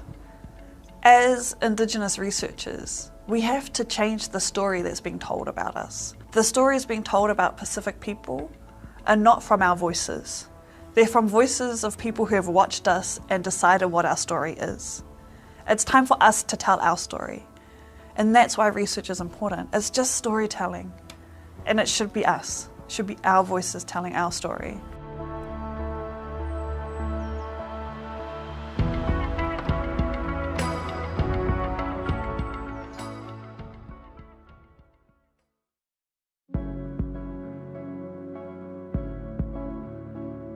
Kia ora mai tātou, ko ai tēnei, huri tēnei no Ngāti Tūwharetoa, te Atahunua Paparangi. Ngai tūhoi, Ngāti Kahununi ki Wairoa, rawa korongo mai wahine, ko Hini Anwan toku ingoa, he kairanga hauahau ki Cawthron Institute. I am a research scientist at Cawthron Institute, and my name is Hini Anwan. Kia ora tātou, ko te rereko tūterangi whiu ahau, he uri ahau no te taitoka rau, he uri hoki no Taranaki, he kaiara hiranga hau Māori ahau, ki Cawthron Institute. I am a Mātauranga Māori researcher in the Māori development team at Cawthron. My current research, I look at aquaculture, microplastics and emerging contaminants. We're developing technologies for aquaculture farms. So we're looking at cameras on the farm, we're looking at underwater robotics, we're looking at measuring the gaping behaviour of mussels and getting that technology out there so that you can be at your desk instead of going to your farm to find out what is happening in your aquaculture farm. And then I also look at microplastics. I'm currently doing my master's at the University of Canterbury, and I'll be looking at the effects of microplastics on mussels. My current projects at the moment focus around enabling the ahi ka perspective in biosecurity, as well as exploring traditional concepts of marine and aquatic cultivation throughout not only our mahi and Māori, but connecting over to our practitioners in Hawaii. Part of that is about reclaiming those spaces of cultivation and aquaculture. And the other part is enabling us as Māori to be able to explore and develop the infrastructure for what Māori aquaculture could look like in 2035, 2040, 2050. And that may look like te ao Māori hou.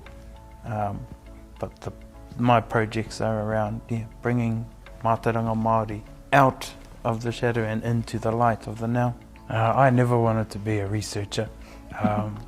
The goal for me was to try and be a practitioner of kaupapa Māori and mātauranga Māori things. And through my development and my upbringing, I quickly saw that there aren't really any pathways for those kinds of kaupapa and for young Māori who want to be kaitiaki, for example, to go and do those things formally. So research for me is a necessary tool to enable that kind of a pathway. And that's why I became a researcher.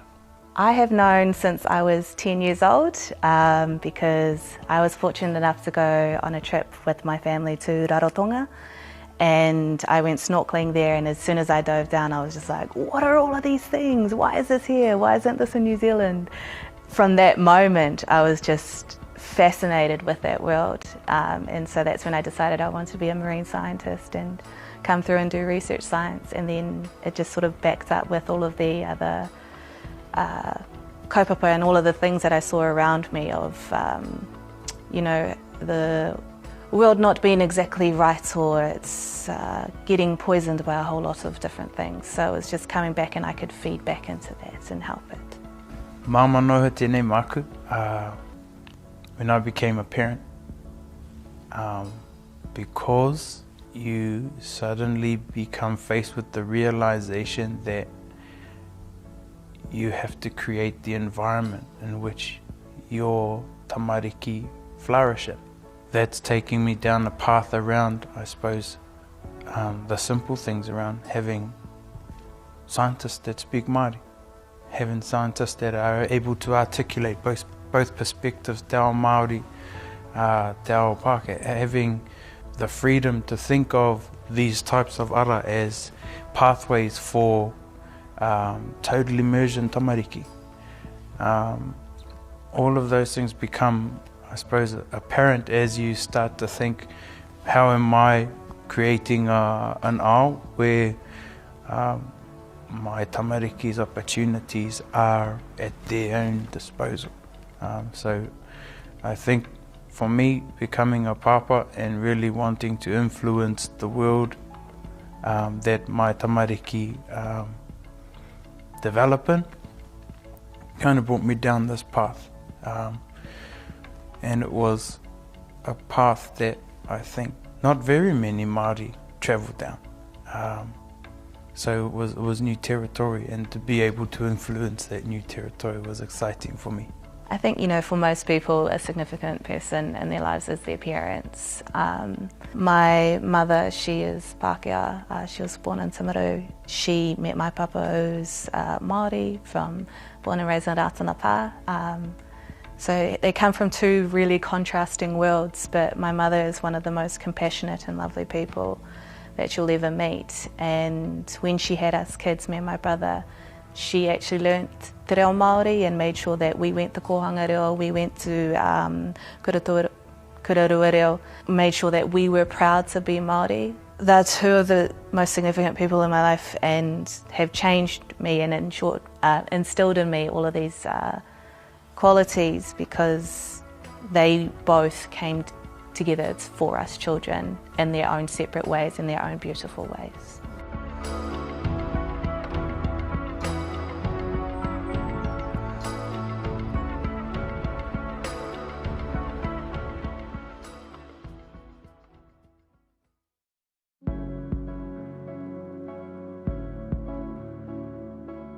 My name is Dr. Jagadish Thakur. You can call me JT.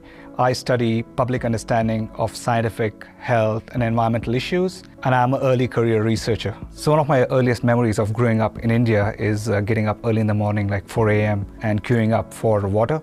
So you stand in a queue for like a couple of hours just to fill one bucket of drinking water. In 2007, when there were media reports that climate change is going to impact water scarcity, among other issues, food scarcity, so that was the motivation for me to apply to Center for Climate Change Communication at George Mason University to do my PhD. In 2015, a city in South India, Chennai, where my grandparents live alone, it got flooded. So they had a sort of a 100-year rain record broken. So in one day, they had so much rain that the whole monsoon season would have. So at the old age of 90, they suddenly have to be forced into migration to a new place, which is a new language, new weather, new culture for them. So it's kind of a forced migration for them. And that was sort of a moment that was very close to my heart. That also helped reinforce what I'm doing is very important, because it's people like my grandparents who are asked to just leave their life, the culture, and move to a new place for no fault of theirs, but fault of fossil fuel consumption that's happening in the world, and the lack of action from individuals as well as policymakers and businesses. So I would say that was the most impactful moment in my life. The climate strike has sort of shown that the young people are very involved in this. It's about their future that they're trying to secure. So I think that has a great impact on politicians who might be just thinking short term till their next elections. So when students come out and protest, I think that registers to them as, as elders in the society, as parents, as educators. So I think that has a lot of impact in how policymakers perceive the importance of climate change.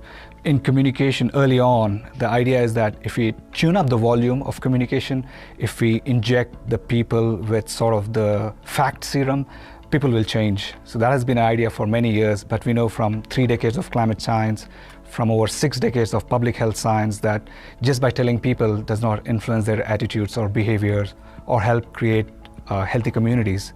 In public health, we say simple, clear messages repeated often by a variety of trusted sources helps people change their behaviors. But what Prime Minister Jacinda Ardern has taught the world during the COVID-19 is that those messages have to be communicated with empathy and kindness. So I changed my public health mantra to simple, clear messages communicated with empathy and kindness, repeated often by a variety of trusted sources.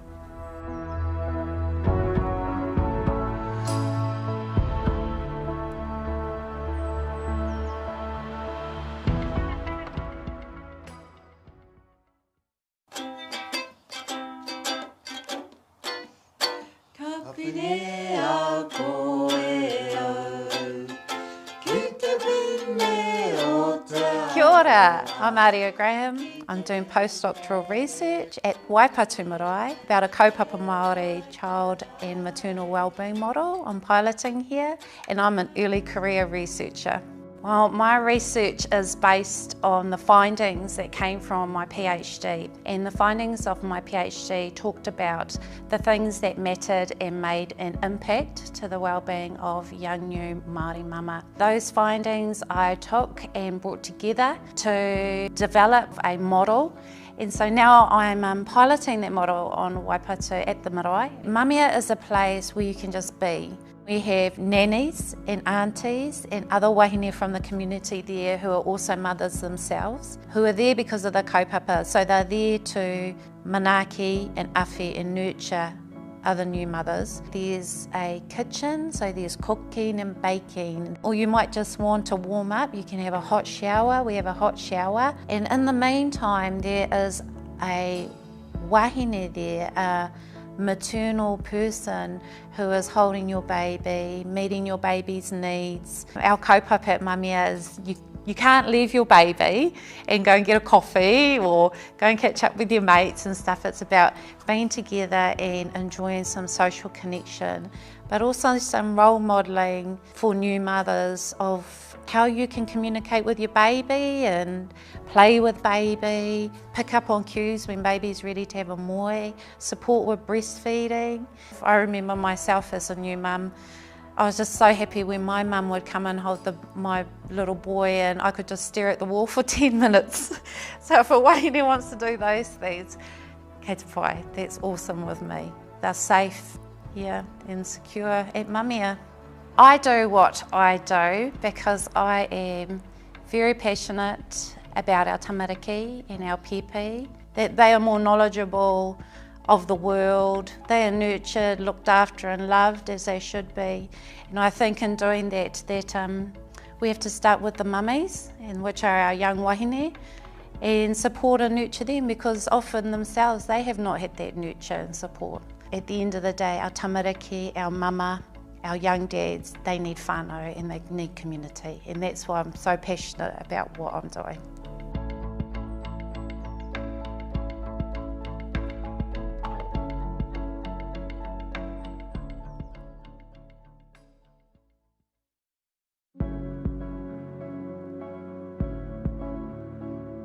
My name is Shannon. I teach and research in the area of landscape architecture, and I'm an early career researcher. I'm perhaps in a unique position where I have two main research themes, and one is the theme around memory studies and memorial design, but I also research now in the area of urban agriculture and food landscapes.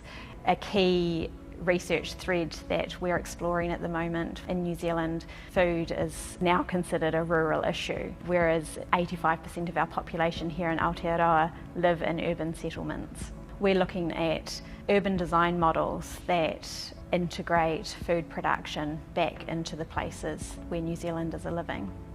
One of the exercises I really enjoy doing with my class is bringing a New World bag into the classroom of food that most of my students will have in their cupboard, rice, pasta, and we go through each item in the bag and have a look at where that food was made, where the ingredients came from. And I think one of the most interesting ones is cameo cream biscuits, which is, I always thought, was a New Zealand iconic biscuit. I grew up with it as a child and they're still for sale in the supermarkets, but they're actually made in Thailand, which the class really enjoys. It's always quite a surprising experience. I really enjoy the teaching aspect of my job and the ability to share my research with students and to have students participate in that process as well. I think being a teacher and seeing in your students the light bulb moment when things fit into place for them, or the light is sparked for them through some research that you're presenting to them, is, I find, a really, really rewarding aspect of my career and what I do.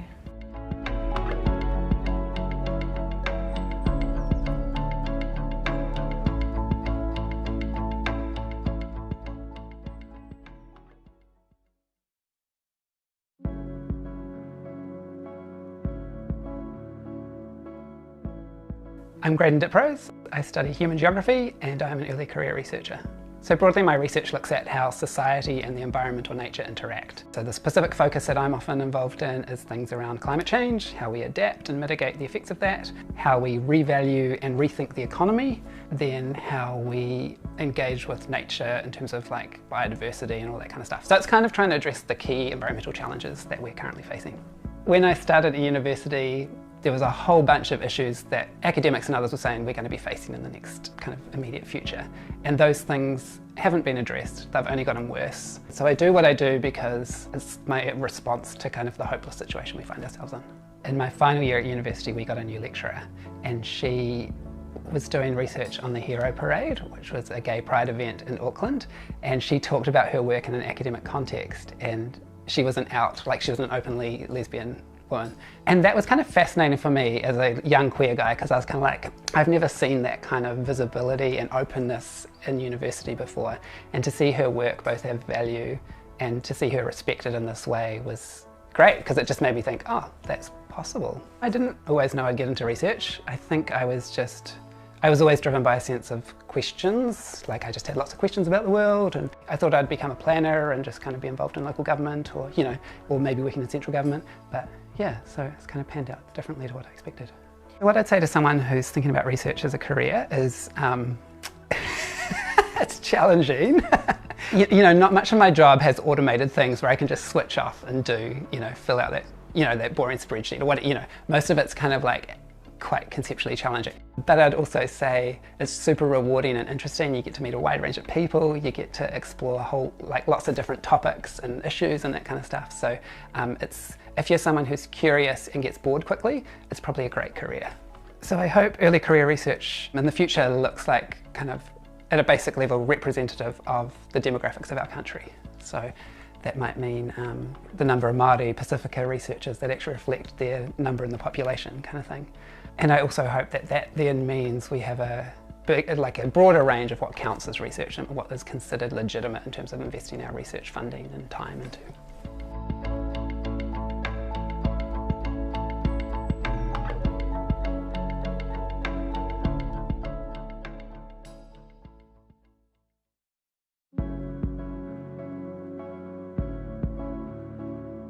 I am Stephanie Kafer, I'm a linguist and I'm an early career researcher.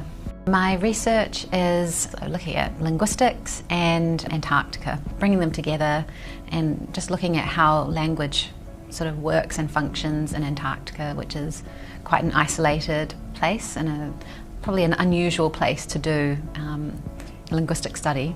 I do what I do because I'm really passionate about encouraging and facilitating more humanities and social science-based research on Antarctica. In the past, I've done psychological studies, sociological studies, and anthropological studies because it's important to know what it's like to live down there and the effects that it can have on people. Not a lot of research, or very little or none, has been done on language, so I think it's an area that really does need to be explored. I never did that well in school. For some reason, I just couldn't get good grades. I really struggled at high school. But I had one teacher, she didn't give up on me. She just must have seen me as this underdog that just kept fighting. And when I finished high school, my grades weren't good enough to get into university. And I was just going to give up. I wasn't going to go. And she rang me up and she said, because I was given a small scholarship, just like $500, it wasn't much, but she said, if you don't go to university this year, you lose that scholarship. Come on, Steph, you need to buck up. And she said, there's a program at Lara, which was the Polytech at the time, and she said, go there, do a quick uni prep course, and then you'll get into university. You could use this scholarship and just get started. And she really gave me that push. And I was just wallowing in sort of self-pity, like I'm not good enough. And if it wasn't for her, I don't think I would be where I am today. So I owe that to her. I really want to be like a lecturer in the future, maybe supervise students as well. So I really want to be in a position where I can help encourage other young people to pursue their dreams and their passions as well, and be there to support and mentor, even if it's not in an academic context, and any other opportunities that I could be a part of a program to help young people pursue their dreams, especially around Antarctica or language, but just any kind of dream that they have.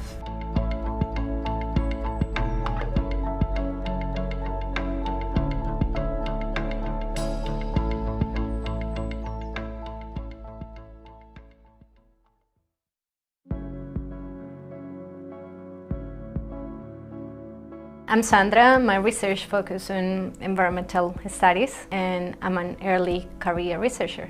My research is about drivers for human decisions, how to allocate land in certain uses.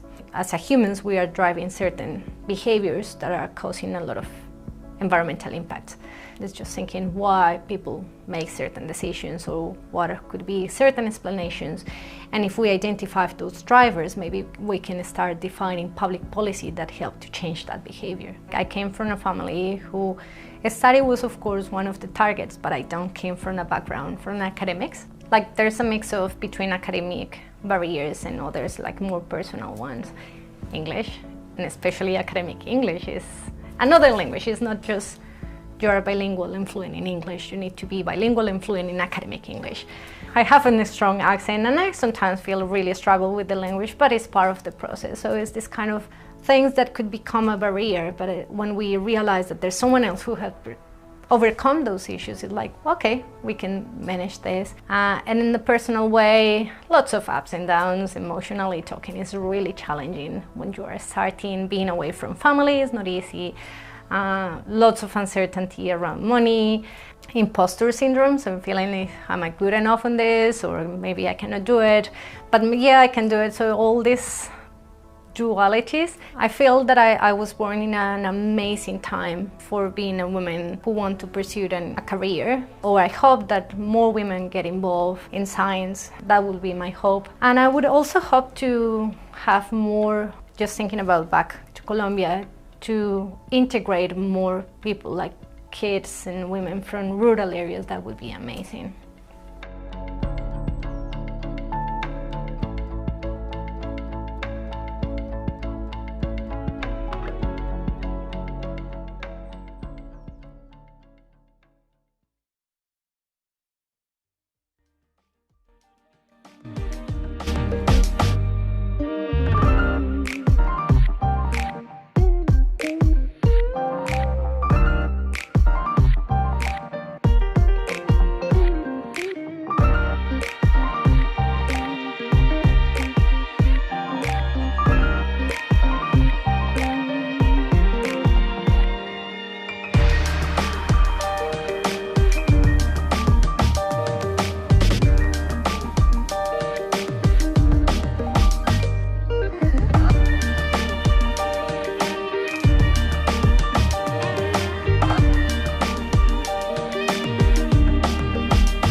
Thank you for your patience. This was a difficult decision, and as I predicted, the jury took a long time to come up with a worthy winner. But we have now come to a conclusion, and I'll hand over to the chair of the jury, Professor Catherine McPherson, to tell us who won the event today. Oh, thank you, Trolls. And yes, you made it a hard choice for us, all of you who presented such fantastic presentations of amazing work that you are doing now. And I have to say, as an aging academic, I'm looking forward to hearing what you do next. So congratulations to you all for getting to this point. So we've got 4 awards, and the first one is the People's Choice Award. So this is what those watching the live stream, or who those watching the live stream chose. So this is a special award, really, because it says those watching were very impressed by the presentation. And I'm delighted to announce and invite the winner to say a few words, if they would wish. Mohammed Rehan, for his work on gut sampling. Mohammed, are you there? Yes, I'm here. Well, congratulations to you. And please, would you like to say a few words?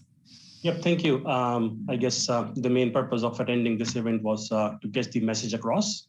It shows like the message has really went across, and it's really important, the work I'm doing, and it's equally important to communicate it to the public. So that's why I guess thank you for the Falling Walls Lab to providing this opportunity.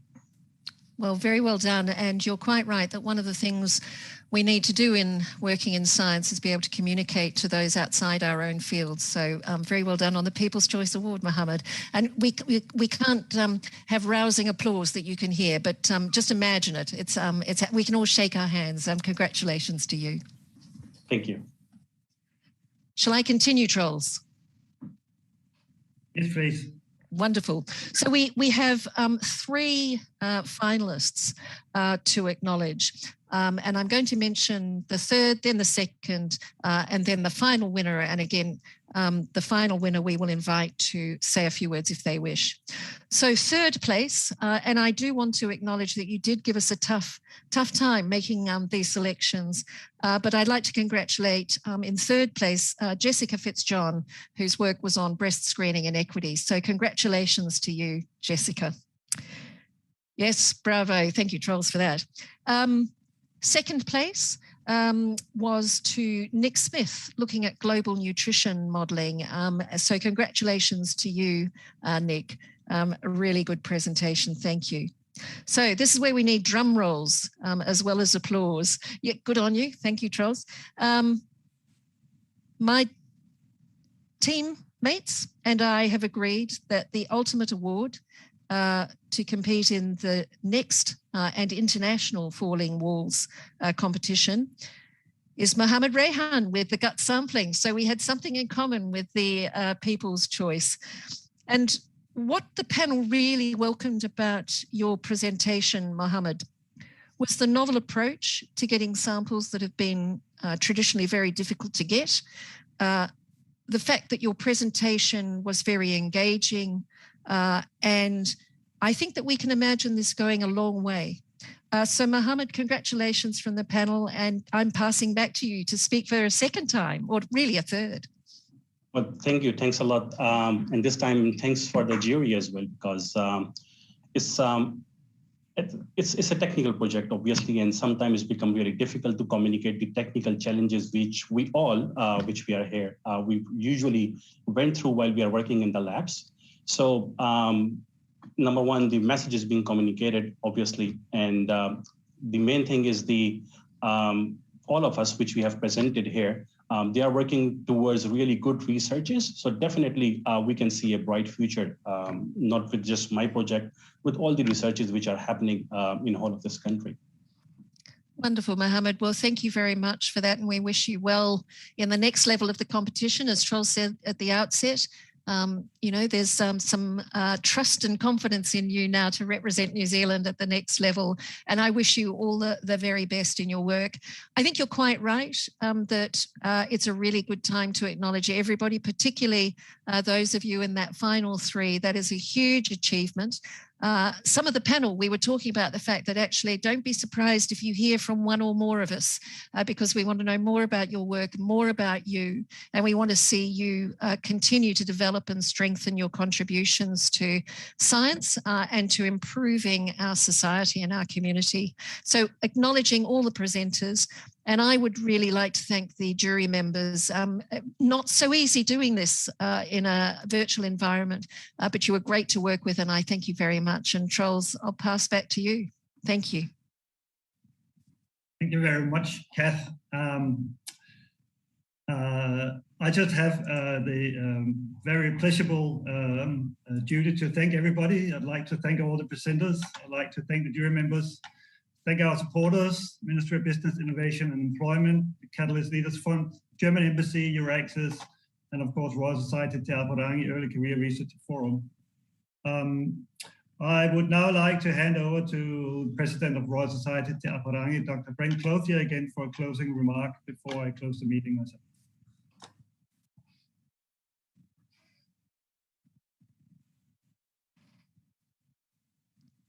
Everyone has to do that. Tēnā koutou katoa anō. What an inspiring afternoon. My congratulations to all the presenters and to the winners, ki te pai. An amazing afternoon on some really creative, wall-breaking research, tēnā koe. My thanks to the German Ambassador, Mr. Kravaliki, the German Embassy, EMBI and Euraxess. Thanks also to the jury members for the difficult work of finding the winners. Many thanks. And also thanks to Trolls and Michelle and the team from Te Apārangi for their organisation of this event. Tēnā koe i te whānau, mā te wā and haere rā. Thank you, Brent. All I have left to say now is we'll be in touch with all of you, all the presenters, and in particular also with the winners. I just have to say thank you all for watching. Take care, be kind, look after yourself. Hoki pai ai ki o koutou kāinga. Return safely to your homes if you're not already in your homes. So, mā te wā.